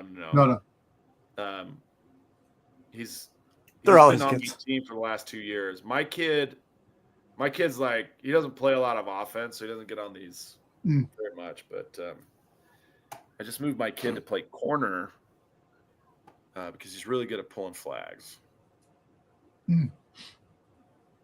Anyway, there you go. That's it for the flag football report. Nice. Yeah. I'm surprised you didn't include the picture of your sweet jerseys. Test for PEDs. Yeah. Those kids. Start them young. Yeah, we've got them on. We've got them on a Starting to be young. steroid cycle, human growth hormone tests. No, what you do is you actually spike the milk. Whole milk. To make it Whole. What My about kids the are drinking Fidel goat guy? milk. Fidel guy. Ryjay hasn't been around in a minute, so you got to kind of fill him in on Fidel. Yeah, so Fidel came back in January and hung out with us for a little bit. I guess it was February, right? Yeah, February. It was February. Came back and hung out with us for a little bit. He has been assigned a ship. He was in San Diego. He said that he was going to be moving out, and he didn't know where, and he couldn't say where. There's a chance he's in he's kind of in the Venezuela arena, but there's a bigger chance he's on his way to Iran, or he's there now. I don't know, but he's on active duty, so hopefully we hear from him soon. But he can't really do a whole lot. Can't really communicate with us a whole lot right now. So just pray for his America's safety secret and weapon, Fidel. his good fortune. So. He's in. Is he still lying? Is he still lying? You know, he lies less. And the other thing is that he does his laundry, so he doesn't smell bad anymore. Which I was shit, really he happy grew with. up. Yeah, that's a good thing. It's a good thing that he doesn't smell bad. That is a great thing. No, he's definitely not special ops. He is not special ops. The Watcher says, I was behind in the stream and you guys said that there are rumors about the opening of Secret Wars. Can you give me the too long didn't read version? Let's just say it involves Tobey Maguire's Peter Parker, Deadpool, and Hugh Jackman's Wolverine. And wait, Doc Ock is talking about, and maybe Will Smith as Doctor Strange, which from the Tobey Maguire universe. That's a lot of the rumors that are going on circulating, which is weird. Is Fidel part of SEAL Team 69? Nice. Yeah, I'm sure you could say that, and it would be as true as any of the other stories he's told. So good luck out there, Fidel. Always thinking about him. Godspeed, Fidel. Yep. All right, that brings us into a mega character matchup. And we have Falcon versus Scarlet Witch. He's done. Sam, remind the people at home about Scarlet Witch. All right, Scarlet Witch is an 80 out of 100 for intelligence, a 20 of strength, 30 for speed, 40 durability for physical, but 95 for magical. She has a 100 out of 100 energy projection. That's one of 3 full stats she's got. 60 out of 100 combat skill, 85 stamina, 40 agility, 70 reflexes, 100 out of 100 reality warping. She's a 95 out of 100 for chaos magic mastery, which is almost 100, just shy of 100. 85 out of 100 for telepathy and telekinesis, and 100 out of 100 for hex probability manipulation. And if drawn right, curve on curve after curve. Yep. Yes, thank you for keeping us focused on what's important. Dom knows what keeps the people coming back for more. All right, and then we got Falcon. Falcon's a 70 out of 100 for intelligence. He's a strong tactical thinker, skilled field leader, excellent at reading battlefield flow. He's got a 30 strength, peak human, enhanced only by suit leverage, not superhuman. He's got a 40 for speed on the ground, Olympic level sprinting and agility, but an 85 out of 100 speed with his Exo-7 wings, which allow high-speed aerial maneuvering and rapid acceleration. Hopefully his brain doesn't get liquefied at those high accelerations. He has 45 out of 100 for durability. The peak human durability suit provides some moderate protection. 90 out of 100 agility, one of Marvel's best aerial acrobats, unmatched maneuverability in flight. His reflexes are 80 out of 100, which are enhanced by training in aerial combat instincts. He's got 85 out of 100 combat skill. He's an expert martial artist, acrobat, and close quarters fighter, trained by Captain America. His stamina is 75 out of 100 with high endurance from years of physical conditioning. His stealth is 70 out of 100 with skilled at silent aerial approaches and tactical infiltration. Tactical awareness is 85 out of 100. Excellent at multi-angle threat assessment, especially while airborne. His tech mastery is 80 out of 100. Expert user of Exo-7 wings, Red Wing drone, and aerial combat systems. I will note he has no hundreds on his chart, so he's not maxing any stats, but he's pretty close when it comes to agility. Scarlet Witch would eat Falcon's lunch. Oh, tell me about it. Well, let's see how it plays out. A Hydra Splinter Cell steals a chaos-infused artifact. Falcon intercepts them mid-air, but the artifact destabilizes, ripping open a pocket of raw magical energy. Scarlet Witch arrives to contain the breach, unaware that Sam's already engaged. The artifact lashes out, creating illusions and distortions. Falcon sees Wanda as a threat and moves to neutralize her before she can activate the artifact. Wanda senses an incoming attack, but doesn't know who's striking. The misunderstanding becomes a confrontation. Falcon attacks first using the sky as his weapon. High-speed dives with high-speed dive bombs, razor wing slashes, red wings, multi-angle targeting, and smoke and flash grenades to break the line of sight. Wanda is caught off guard. Falcon's speed and unpredictability force her to defend rather than retaliate. She raises a hex shield, but Sam's mobility makes him difficult to pin down. For a brief moment, Falcon controls the tempo. Scarlet Witch recalibrates instantly. Her probability sense kicks in, letting her anticipate Sam's flight arcs.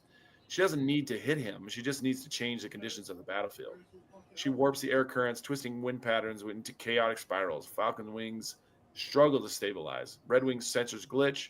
Sam is forced lower to avoid being thrown into the ground. Wanda's eyes glow red. You're not my enemy. Stop. Sam can't hear her. His comms are scrambled by the artifact's energy. Falcon fires an EMP arrowhead to disrupt Wanda's magic. It detonates near her, staggering her and briefly collapsing her hex field. This is Sam's best moment. He charges in with a full-speed strike. Wanda raises her hand, and reality bends. Falcon's momentum dissolves into a harmless drift as gravity itself rewrites around him. His wings lock in place, suspended in a red haze. Sam struggles, but Wanda's telekinesis is overwhelming. The end. Wanda gently lowers Falcon to the ground, immobilizing him with a probability hex that prevents his suit from reactivating. Cool. She stabilizes the artifact, closes the magical breach, and finally approaches Sam. You fought well, but this is not your battle.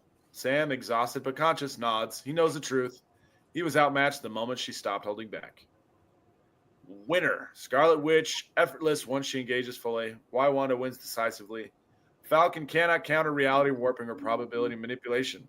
Wanda can disable his flight, his tech, or his momentum with a gesture. Telekinesis alone is enough to neutralize them. Falcon's best chance is surprise, but Wanda adapts very quickly. Wanda's shields withstand anything Sam can deliver. Falcon's strengths still matter, however, his speed and aerial unpredictability give him an opening advantage. His tactics may force Wanda to defend early. He survives the encounter because Wanda chooses restraint. Let's be honest. Wanda put that booty on him and he folded like a lawn chair. Oh, yeah. Piece of cake. That's right. Wanda's our winner. So let's find out who her next opponent will be.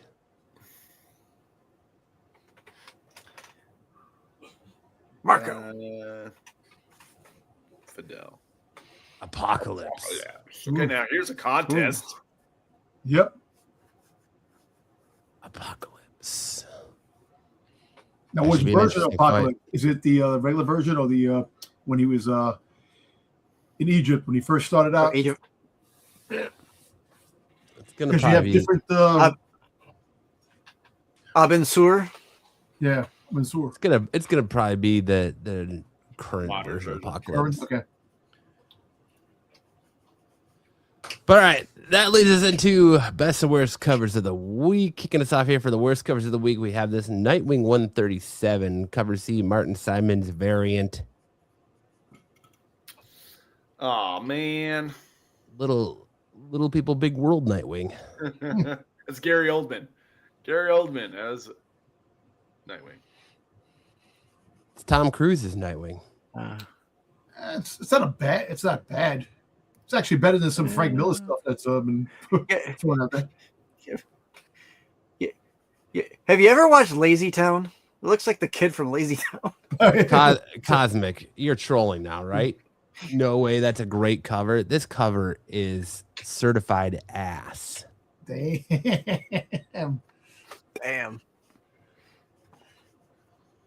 Certified ass. Compared to the rest of the night. And Dom, I'm talking about the rich kid show. Oh, okay. Simon's had some great covers. This is not one of them. Watcher, that rumor's been going around for quite a while now. The last couple of weeks, it's a lot of the big scoopers have been talking about it. This is going to be one of them bad covers that become expensive, maybe, but just the proportion. Yeah, I see it. Great. I see it. Then we got this Jillian March variant here for Superman Unlimited 12.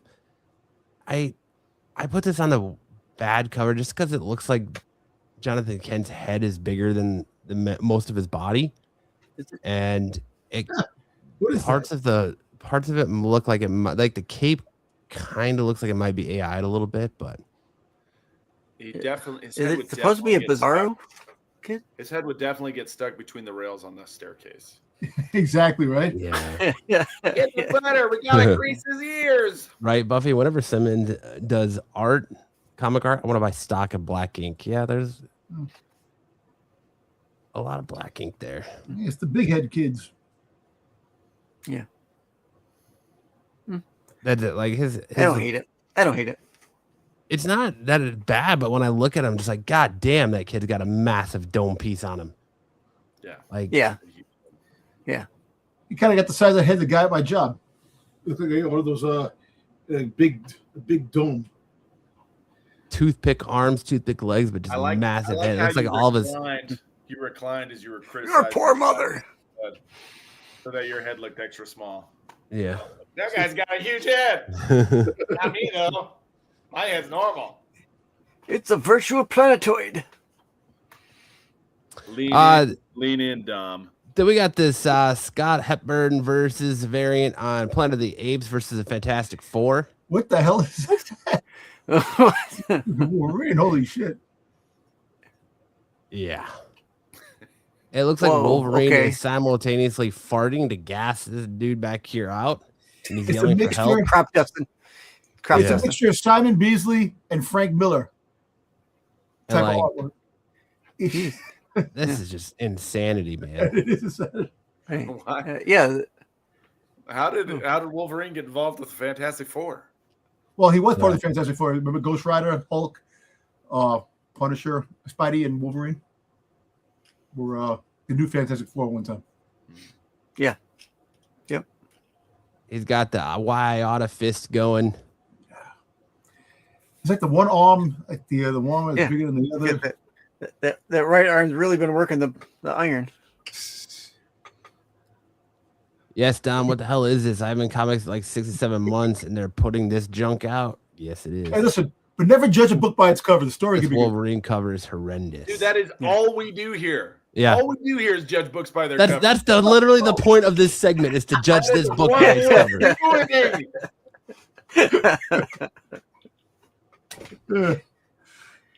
Never judge. You're gonna go to timeout, mister. Sorry. Then we got this Ultimate Wolverine 16 1/100 Adito variant here. That's pretty cool. I love the Jean Grey on it. I think the Jean Grey on it looks amazing. The Magic. Wolverine and Magic both look great too. Although I feel like Wolverine has little tiny claws in here. Compared to the claws he had in the last issue with the Planet of the Apes. Yeah. So They kind of meld Actually, with the white sword. He actually was in the pool earlier, so that's why it's kind of small. It's cold. I was in the pool. It's cold. I was in the pool. They were cold. His old age. Then we got this Ryan Sook variant on Battle Beast number 8. That's pretty good. I think this issue of Battle Beast is gonna be absolutely insane. Have you been reading this book? Yeah. It's good. Yeah, I like it. Yeah. If you like Invincible and you're enjoying the Invincible show, Battle Beast has been really good. Hey, did you see those AI videos where they have Battle Beast fighting Homelander, fighting and Homelander fighting Hancock, fighting Superman? Hancock.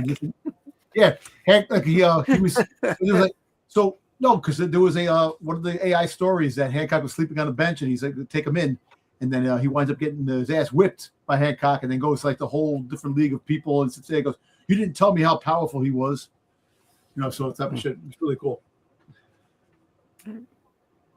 But I like this cover That's a good cover. a lot. Then we got this cover B Liber Mejo variant on Lobo number 2. It's pretty cool. It's like the detail on the robot and like the Krang like dude in his chest. Mhm. Lobo's a little wonky looking, Yeah. but He coming down. Well, it probably had a little spot. Right. That's all right. Yeah. Not one I believe there is a Dan Still Panosian good. cover on this book too that I like as well, but I did like the Bermejo a little bit more. Just for all the detail in the robot. Then you got this I can't even pronounce this Stepjin Sepic variant Step. on Batwoman 2. I like the intensity there. Yeah, what is that? Sajic? This Batwoman book, man, being part of this DC Next Level, it's been really, really dark. Yeah. It's going into like a lot of dark, like almost need therapy aspects of Batwoman's life. Like, I'm not a big fan of the interior art, but the story was really, really, from issue 1, was really, really like dark. Yeah.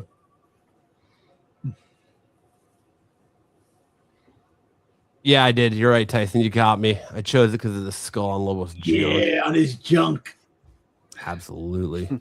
Nothing says must add to the list like skull junk. We got this cover B, Joshua Cassera variant on G.I. Joe 21. I love me Like that. a good Storm Shadow cover. Yeah. I can't wait till we start getting some Zartan covers.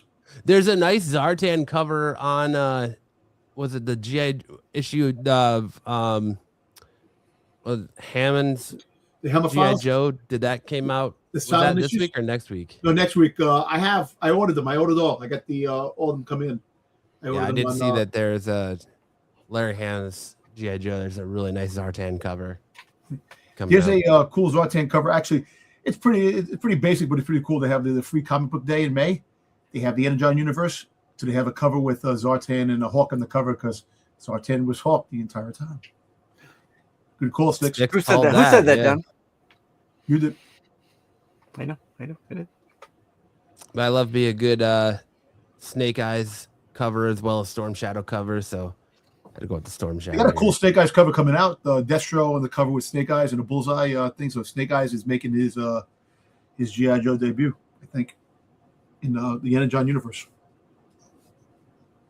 Sweet. Then we got this cool Tyler Kirkham variant on Deathstroke the Terminator #2.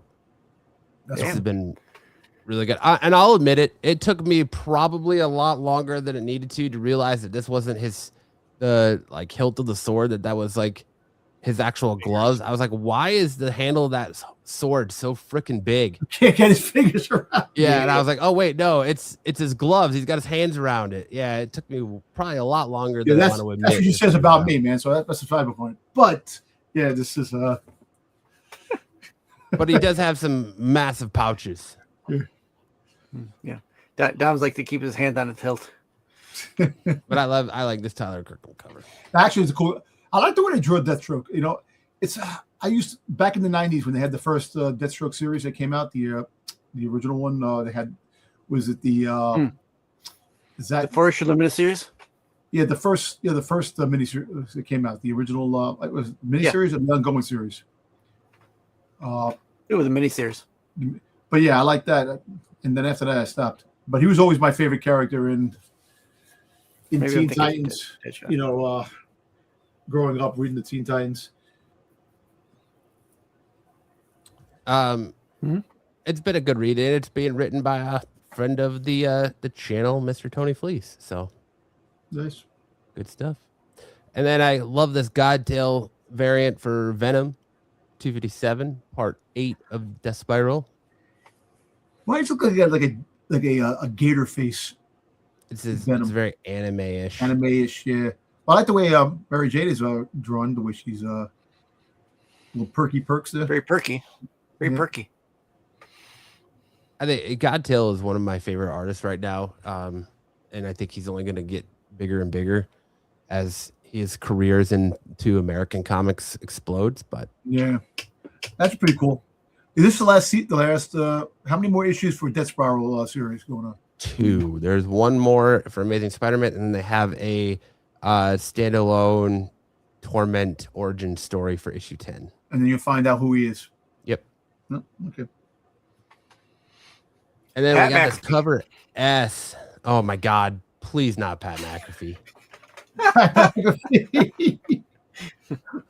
Death Spiral's Pat McAfee. Velch's black and white variant on Nectar issue 2. Oh damn! He squeezed a little titty there.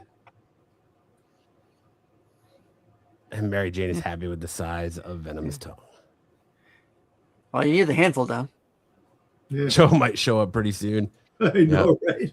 Pop up. But there's that. Now we got my first appearances of this week. There's only one. It was in Web of Venom, #1, when it first appears in Origin of a new symbiote called Passenger that has been sitting in a jar for millennia. I shouldn't say millennia, centuries. What do you think about this new Venom series? What's that?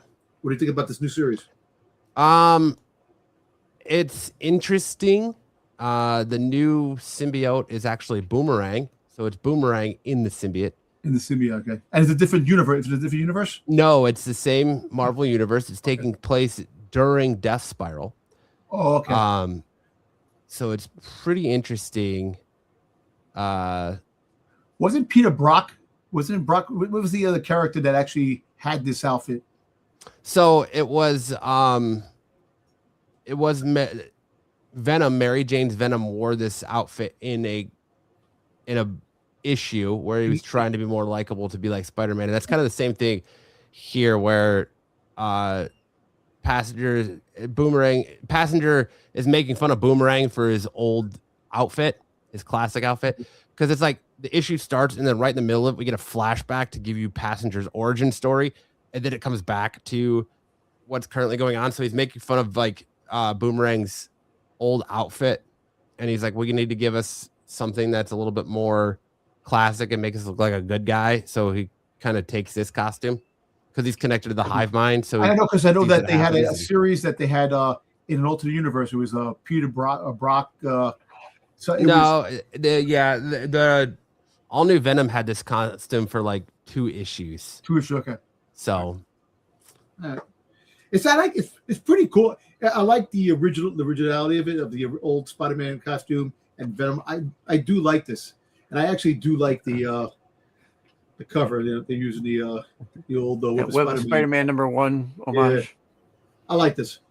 It's just too many friggin' symbiotes, man. Now there's like so many of them out there all over the place. I said it a little while ago, Watcher. I don't know how far behind you are, but I think Torment's Muse. That's who I think it is. There's a cover. There's one of the covers I want from this. I seen that came out. It was like one of the store variants. Just can't remember which one. But yeah, to me though, like I don't know. It was a good read, but for me, kind of was an oddball because it's like, well, we're still in the midst of Death Spiral, so you have Carnage right now. You have Venom out there. Are we really going to throw another symbiote into this? Potentially Torment's a symbiote, so we're really going to throw another symbiote in this and give us a new Venom as character and have it be Boomerang. But I have a sneaking suspicion that this book isn't going to last but 6 issues, and that this Passenger symbiote is going to somehow find its way to Eddie Brock, because I don't think Eddie Brock's going to get Carnage back. After the events of King in Black, Eddie Brock needs to be attached to a symbiote or he's going to die. So either Eddie Brock's going to die in Death Spiral, or I think Passenger is going to attach to Eddie Brock and Eddie Brock's going to move forward as a new symbiote. But we'll have to wait and see. That's just the sneaking suspicion I get, because why pick such an odd character like Boomerang to... You know what's funny? All the old like Spider-Man villains or Spider-Man-ish villains are getting symbiote, and there's just so many damn symbiote outfits. Yes, there are. It's crazy. But hey, yes, there are. But it's pretty cool. Different stories. Where's Toxin? Toxin still around? Yeah, he's out there somewhere. But he's still with the police officer. Because I mean, you've got Flash Thompson is anti-Venom. Yep. You have Toxin out there still. You have Carnage, Venom, Scream. I forget the other one that Dylan Brock had that was like taking the form of a cat. The space you got Symbi out there still, yeah. Unless maybe Symbi attaches to Eddie Brock, or I don't know, but I just feel like it's weird that Boomerang of all people is got this symbiote, and I have a feeling it's probably going to end up on Eddie Brock at some point, but we'll see. It's still a good read for what it is. And that's going to lead me to my comic picks this week. First off, we have Everyone Loves a Jewel Thief from Aaron Campbell. This was a surprising indie read this week. I really enjoyed it. I like the story. I think it had a great storytelling structure. Had a nice fresh twist, kind of like the D&D players get together to pull off a bank heist type thing. So I kind of gave a brief synopsis of everything and what I thought worked for it. The great story, the fresh twist, the strong character work, and what I didn't like is that it was crowded at times with the cast early.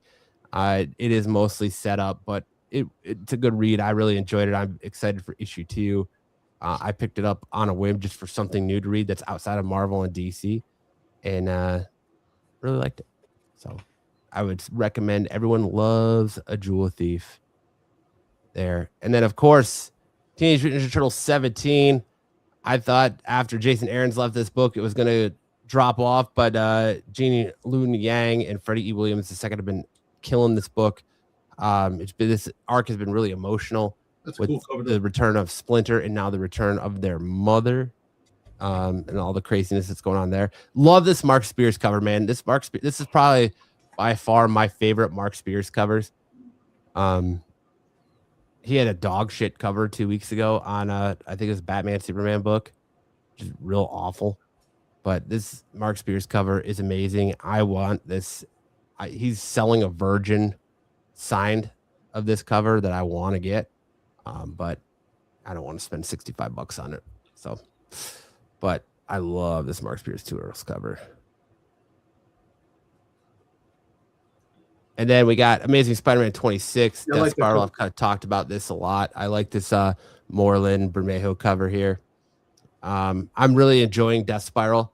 My problem is I'm afraid that Death Spiral is going to fall in the same tropes that we're getting with most events, is that it starts out strong and then doesn't stick the landing. I feel like with 10 issues, even though this was originally 9 and they added the 10th to be Torment's origin story, I feel like wasting the first 4 issues on setup is really going to make the rest of these next couple issues feel rushed and the ending feel really, really rushed and not make sense, or it's going to leave a giant cliffhanger for another event or potentially a future Torment. See, I like Moreland. I like his character. Freaking the totem vampire. I like that. Yeah, I think the Peter Carnage stuff is 27. I think you're right, Watcher. You should be reading Amazing Spider-Man right now because Death Spiral is very much worth it. It's been really, really good stuff so far. Because, this issue, if nothing else, I've got to credit this issue for finally getting Peter Parker, Spider-Man right. Like, he was off-world, and now he's back on Earth, and they're finally getting him under control, where Marvel's kind of been dropping the ball with him lately. This issue really kind of reestablished Norman Osborn and Ben Reilly doing now after they took over for Peter Parker? They haven't really focused on them much because it's still like the whole start of Death Spiral has been Peter trying to kind of put his life back together and figure it out, because people were looking at him cross as Spider-Man because of how vicious Norman was. And then also as Peter, because Peter wasn't returning phone calls. He was pretty much dismissing everybody. He had a huge falling out with Mary Jane and a huge falling out with Aunt May because of Ben Reilly portraying him as Peter Parker. So, yeah, but it's been really, really good. And of course, Transformers 31. I like that this issue is a lot more heavy character focus on Megatron, and you kind of get this deep dive into Megatron, and it's kind of find out that he might be transforming into. Yeah. Go ahead. Who do you think he's transforming Galvatron? into? Could be. You know what I'm saying? That's his evolution to transform the Galvatron. But if it does happen, I think it happened too quick. I still think that, I agree. I think, I like him as Galvatron, but I like Galvatron being a separate entity. I'd rather have Galvatron show up with other Decepticons to fight for command. Coming in there, he's more of the elite. He's been off world, someplace in another universe. Because listen, Transformers can get wild. It could be other universes, it could be another freaking realities, stuff like that. But hey, if they go that route, they go that route. But we're just getting to know Megatron. I actually thought that Megatron was going to get picked up by the Decepticons and transformed to a tank, because he hasn't transformed. He transformed to a gun, and he's been a tank. And because now that G.I. Joe is crossing over with everything going on, you would think that you get the vehicles transformed now for Cobra and stuff like that in G.I. Joe. But I mean, I like that this issue 2 kind of gives you a different look at Megatron, and it shows him not just as a tyrant, but you see, that he's shaped by pain and control and obsession and just different layers to Megatron. So I really am loving what Robert Kirkman's doing with this Transformers book. So I actually like this better than Alita Prime, than a freaking Alita 1 becoming Alita Prime. The way they did, and I understand what the story's about, but it just, I don't know. Now you're going to transform Megatron to something else, and now Optimus Prime is different now. He's he's back to his old self. He's not a Prime anymore. I don't know. Hey, listen, like I said, I do have a lot of hope with this whole series. It's been good. It's been fantastic. Really good, fantastic ride, and I'm looking forward to the future installments of this. And Masks is going to be coming out in June. Maybe we get Inhumanoids down the road. It'd be kind of cool that be part of Cobra La, the Inhumanoids. Because Cobra La is going to have a big saying. And I love the Void Arrival books that have Pantona on the covers. They have some really good ones, the 1 in 25s, the 1 in 50s. I kind of like that. And looking forward to this. These books are all going to start jumping up in value in 2028 when the animated series does come. So hopefully it can't come quick enough because I want to see that finally G.I. Joe and Transformers in the same screen. Dom's playing the long game. Yeah. Watcher says, I saw a rumor someone said on a pod that the new status quo for the ASM books is going to be Peter and Felicia and MJ and Flash. I don't know about Peter and Felicia, but MJ and Flash is something that Joe Kelly keeps teasing and trying to pull the trigger on, but hasn't done so yet. So that's definitely a possibility, especially now that they killed in the last issue of Venom, probably the most hated character in Amazing Spider-Man. So, hey, listen, we still don't know what MJ's new boyfriend in Brand New Day is. That Paul? Yeah, right. Who knows? Bring Paul into the TV show. But that's our comic. That's my comic picks of the week. I would definitely recommend checking those out. Now we're gonna hand it over to Sam for which song Sam with the plan. Sam sing better this week, and he's given us 2 options by the same performer with a little bit different takes on them. All right, so we got 2 CeeLo Green hits. CeeLo Green. Why does he look smaller there than he does in person? Like when you see, he looks different there. I mean, he looks little every time. He looks little for some reason in that picture. Yeah. So yeah, Crazy by CeeLo Green, and then F you. F you by CeeLo Green. The nice Fuck you. All right. So I'm also gonna go. Did kind of a lot of screaming at the football game this morning, so I'm gonna spare you guys and just kind of go a little dramatic reading here. Tyson said Ed's having an extra long conversation with his wife. All right, here we go. And scene. I remember when I lost my mind. There was something so pleasant about that place. Even your emotions had an echo in so much space. And when you're out having there, a conversation with Shatner, without care, Shatner, I was out of touch. But it wasn't because I didn't know enough. I just knew too much. Does that make me crazy? Does that make me crazy? Does that make me crazy? Possibly. And I hope that you are having the time of your life. But think twice. That's my only advice. Come on now. Who do you think you are? Bless your soul. You really think you're in control? Well, I think you're crazy. Just like me. that could be a good monologue for your acting debut there, Sam. When you go on auditions, and they want you to have a piece ready. There you go. Just a dramatic redo of CeeLo Green's crazy. Green. He's no Afro, man. You got that right. Bombs, lemon, pound cake. All right, this one I could probably sing it. I see you driving around town with the girl I love, and I'm like, fuck you. I guess the change in my pocket wasn't enough. I'm like, forget you and forget her too. Said if I was richer, I'd still be with you. No, that's some shh. Hey, Greg, I sent you a message on Twitter, dude. And all those, there's pain in my chest. I still wish you the best with a forget you. Look here. All right, look here, I'm sorry. Can't afford a Ferrari. But that don't mean I can't get you there. I guess he's an Xbox and I'm more Atari. But the way you play your game ain't fair. I pity the fool that falls in love with you. That she's a gold digger. Just thought you should know. Oh, yeah, I got some news for you. Yeah, go on, run and tell your little boyfriend.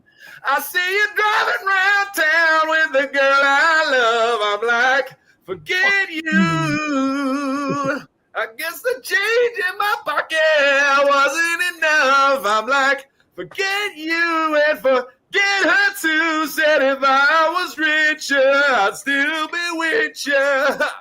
No, ain't that some shh? Ain't that some shh? Although there's pain in my chest, I still wish you the best. I'm like, forget you. Nice. Good job, Sam. Nailed that. That's the spirit. That's right. Sam's wife said, if you want to have any shot at making baby number 8, you better belt this. And so Sam had to let it rip. Got carried away. Yeah. All right. Well, you know, up next, I decided to throw a little curveball. Everyone, after the week I've had with Kyle's passing last Friday and just dealing with that, I really want to make sure tonight was extra funny. So I decided to go back to the well and take another trip to lowered expectations. Woo! We got some good ones this week. I'm going to remove this and reshare just to make sure the audio is there. There you go. There's some lowered expectations. And we have a cameo in here by a Renovision celebrity's dad. So we wait for that one. But first off, we're going to learn about Big Mike. A little bit of Big Mike action here. He's trying to steal your look, Dom. Oh. I'm also known as Psycho He is also known as Psycho Mike. Flannery. I'm also known as Psycho Mike, owner of Psycho Mike's Beach Body Shop on Venice, living in Van Nuys. Yeah, I'm looking for a date, girlfriend, wife, long-term relationship. I mean, I'm looking for somebody who likes me for me. Somebody who not only understands Psycho Mike, Fat down. but she understands Michael Flannery. How would I describe myself? Physically as a work in progress, as are we all. We're all works in progress. So the key to a good relationship with Psycho Mike is dealing with Psycho Mike. Nothing gets in his way. I mean, relationship, what, you know. Don't ask me, do you want an omelet? Make an omelet.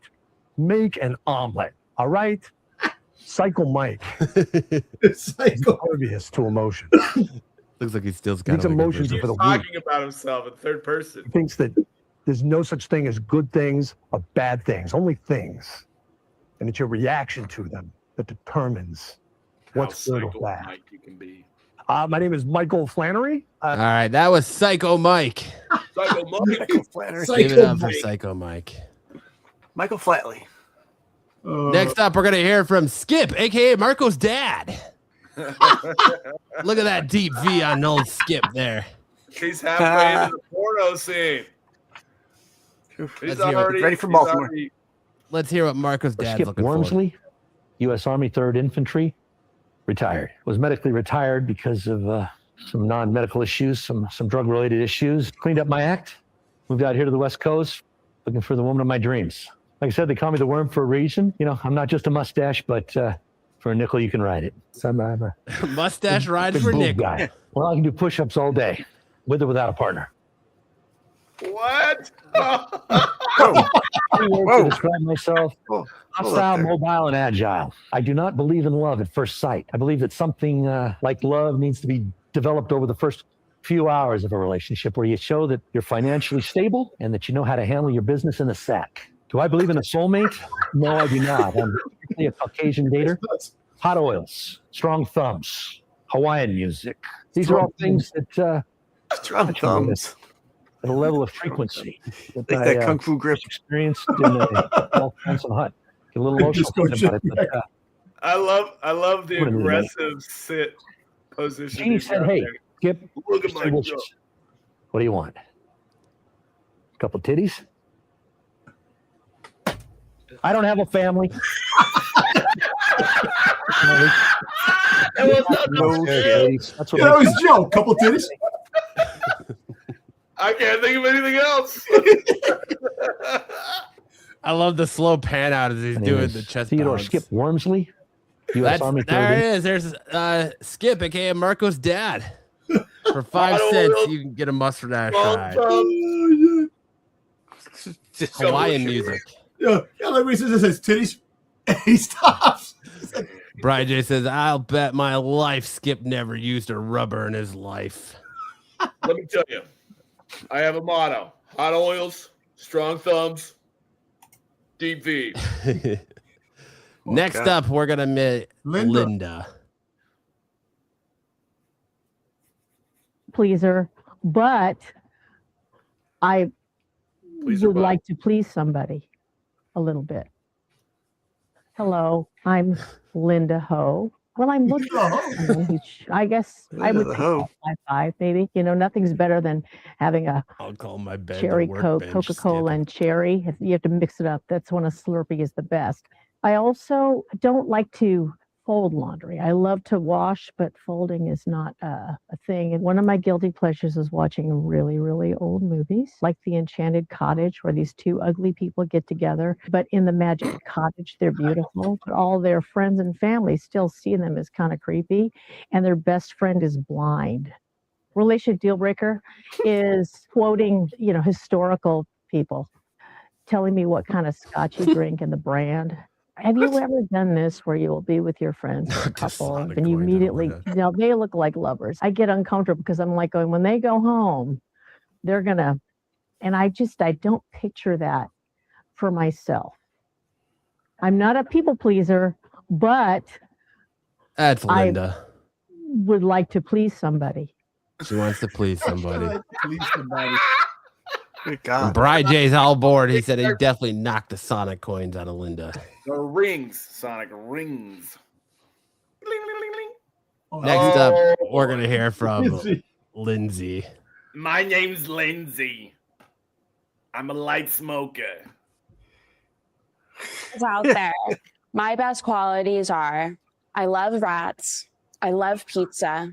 Don't tell me what to do. Are you a A Ninja guy Turtle? that I want is a guy who likes hugging more than kissing. Group dates sound good. I can bring my friend Barbara. Barbara's my best friend. Barbara says that's I like love 500 pounds. impressions. Hey, who am I? I do not want a family. I want I like my family. My family is fine. They're funny. They don't touch me a lot. I don't want big muscles. Get out of here. What am I? Dating a Marine? I want a little guy. I want a small little guy. Someone who I can bring home to my parents and they like him and see, okay. How do you That's a feel about a guy. quadruple I NPC? have a best friend. Her name is That's a Barbara. guy. I hang out with her a lot. Hey, guys out there. My best qualities are I love rats. I love Rats. pizza. There you go. I love There's rats. Linda. First of all, Rats and pizza. rats. It's great. Rats Come to up. New York City. You'll love a lot of rats. I'll definitely I might avoid love you. Lindsay. She's a walking lawsuit. You're not gonna diddy I me. love rats. I love pizza. And to close us out for lower expectations, we're gonna meet Danny. You guys ever heard of the band Nirvana? A girl with some style, someone that can go around town. Well, I play bass, trying to learn the keyboards, man, but it's tough, going like that. Well, I'm in between bands right now. I was a part of a power slop trio, but, we didn't do so good. My best qualities. I'm starting my 9th semester at community college soon. I believe firmly the key to a good relationship, man, is just whenever you get into a fight or whenever you don't agree with something, just bail, man. It sounds corny. I know, I'm a romantic. Do I want to have kids? Yeah, I think that could be fun, man. I like how his voice went up like 6 octaves. Me drinking and partying and rock and rolling all night, just every night, and then like working about 1 or 2 days a week. As long as that happens, man, I can't wait to meet you. Obviously, I need a girl with some style, someone that can go around town. Well, I play bass, trying to learn the keyboard. He's trying to learn the keyboards. But that's been lowered expectations. And that's going to take us right into our final segment of the night. Going to roll into the segment that has everyone saying, I don't want to talk about chicks and hot dudes and chicks. I want to talk about comics. We're going to talk about misconnections.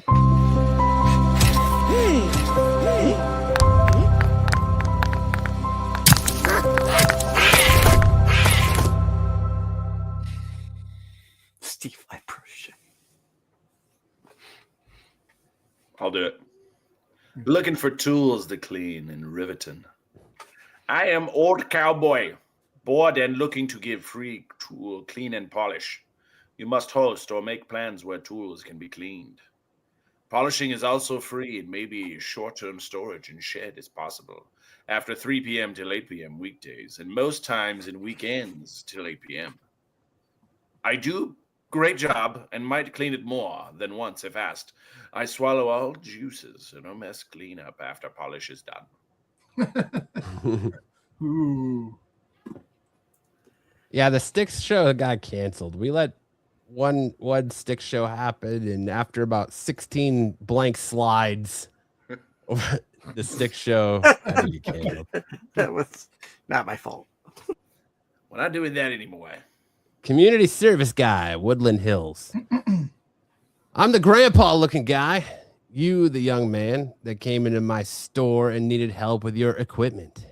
Great fun. You told me guys are better at this than women. Please come back. I would love to finish off again. Thanks. Send pics. Are your equipment for verification? Hey.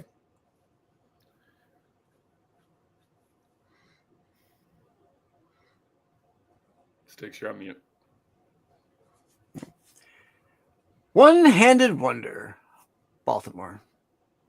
Has anyone seen Head Mistress Michelle, the one-handed wonder of Hartford Road? Haven't seen her in a while. Hope she hasn't OD'd. Damn. Oh, jeez. Okay, Checking on your friends. Always checking on your Prayers friends. for Head Mistress Exactly. Michelle. Prayers for That's Head us. Mistress Michelle. Oh boy. Yeah. I was gonna wonder. I was kind of wondering if you guys maybe have seen her when you went to Baltimore or not. Yeah, and she was hiding. All right. Fit guy Clinton. After the gym at Planet Fitness in Clinton, I'm looking for a grandpa or an older dad type to suck me off naked in his car while I'm all sweaty. I want him to milk me slowly. I'm 25. Hey. Listen, first of all, I doubt you're a fit guy because no fit guy works at Planet Fitness. Planet Fitness. Judgment-free zone. Planet Fitness pizza in my mouth. Yo, pizza and bagels on Monday in Planet Fitness. That's how they make sure you're a returning customer. Yeah. Lost my contact info for my panty lady in Rock Springs. Hello, panty lady. If by chance you see this, please get back in touch with me. I lost your contact information. It was last July, last to seen you. But anyway, I'm in need of some of those lacy ones you had wrapped around my face. I miss the smell. Thank you. Nice. See, I guess what he's talking about, the lacy ones that you missed the smell, wrap around his face. You take it, pour soda in it, open your mouth. Oh God.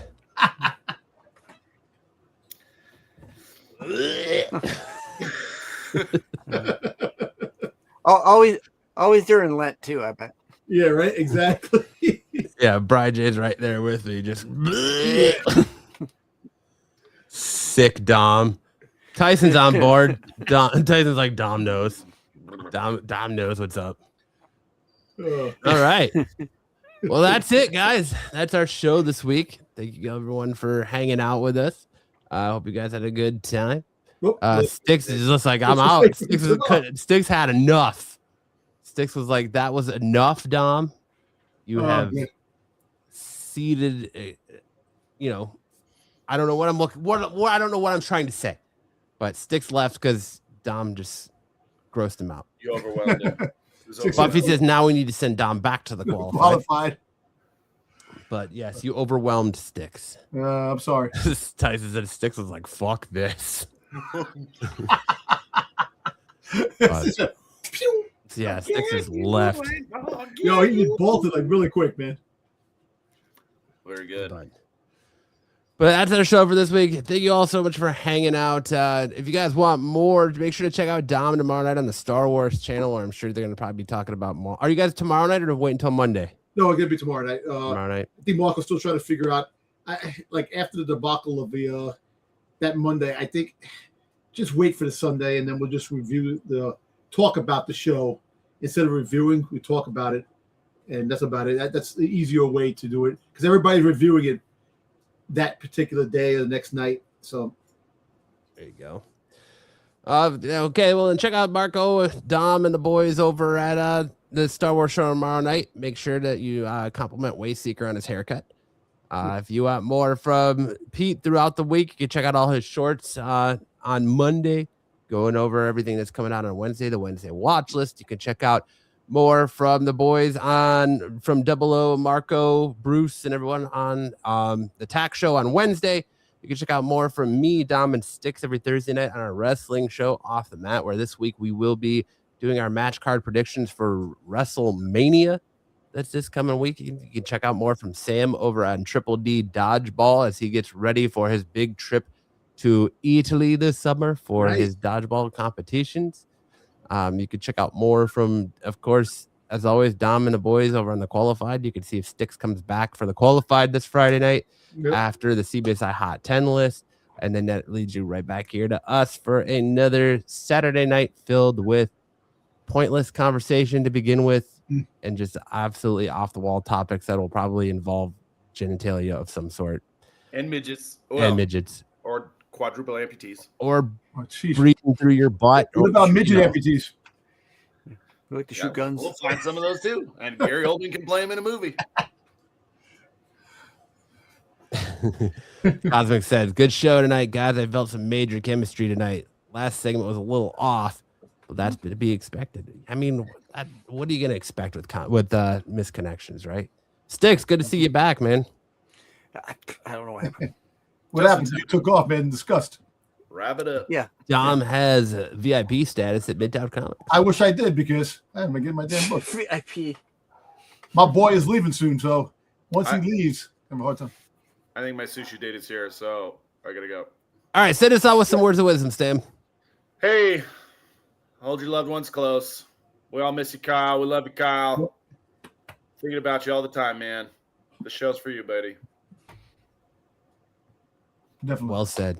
Well said, Sam. On that note, please, if you can, donate to the GoFundMe for Kyle and his wife to help pay for his funeral expenses. I'll drop it in the chat again. If you, for some reason, don't want to donate to the GoFundMe, please hit me up and I will get you over in contact with Kyle's wife, Nubia, so she could tell you the best place to send those donations. Don't send them here. Don't leave super chats, nothing like that. We want to make sure that the money gets directly to Nubia and Kyle as fast as possible to help with all those expenses.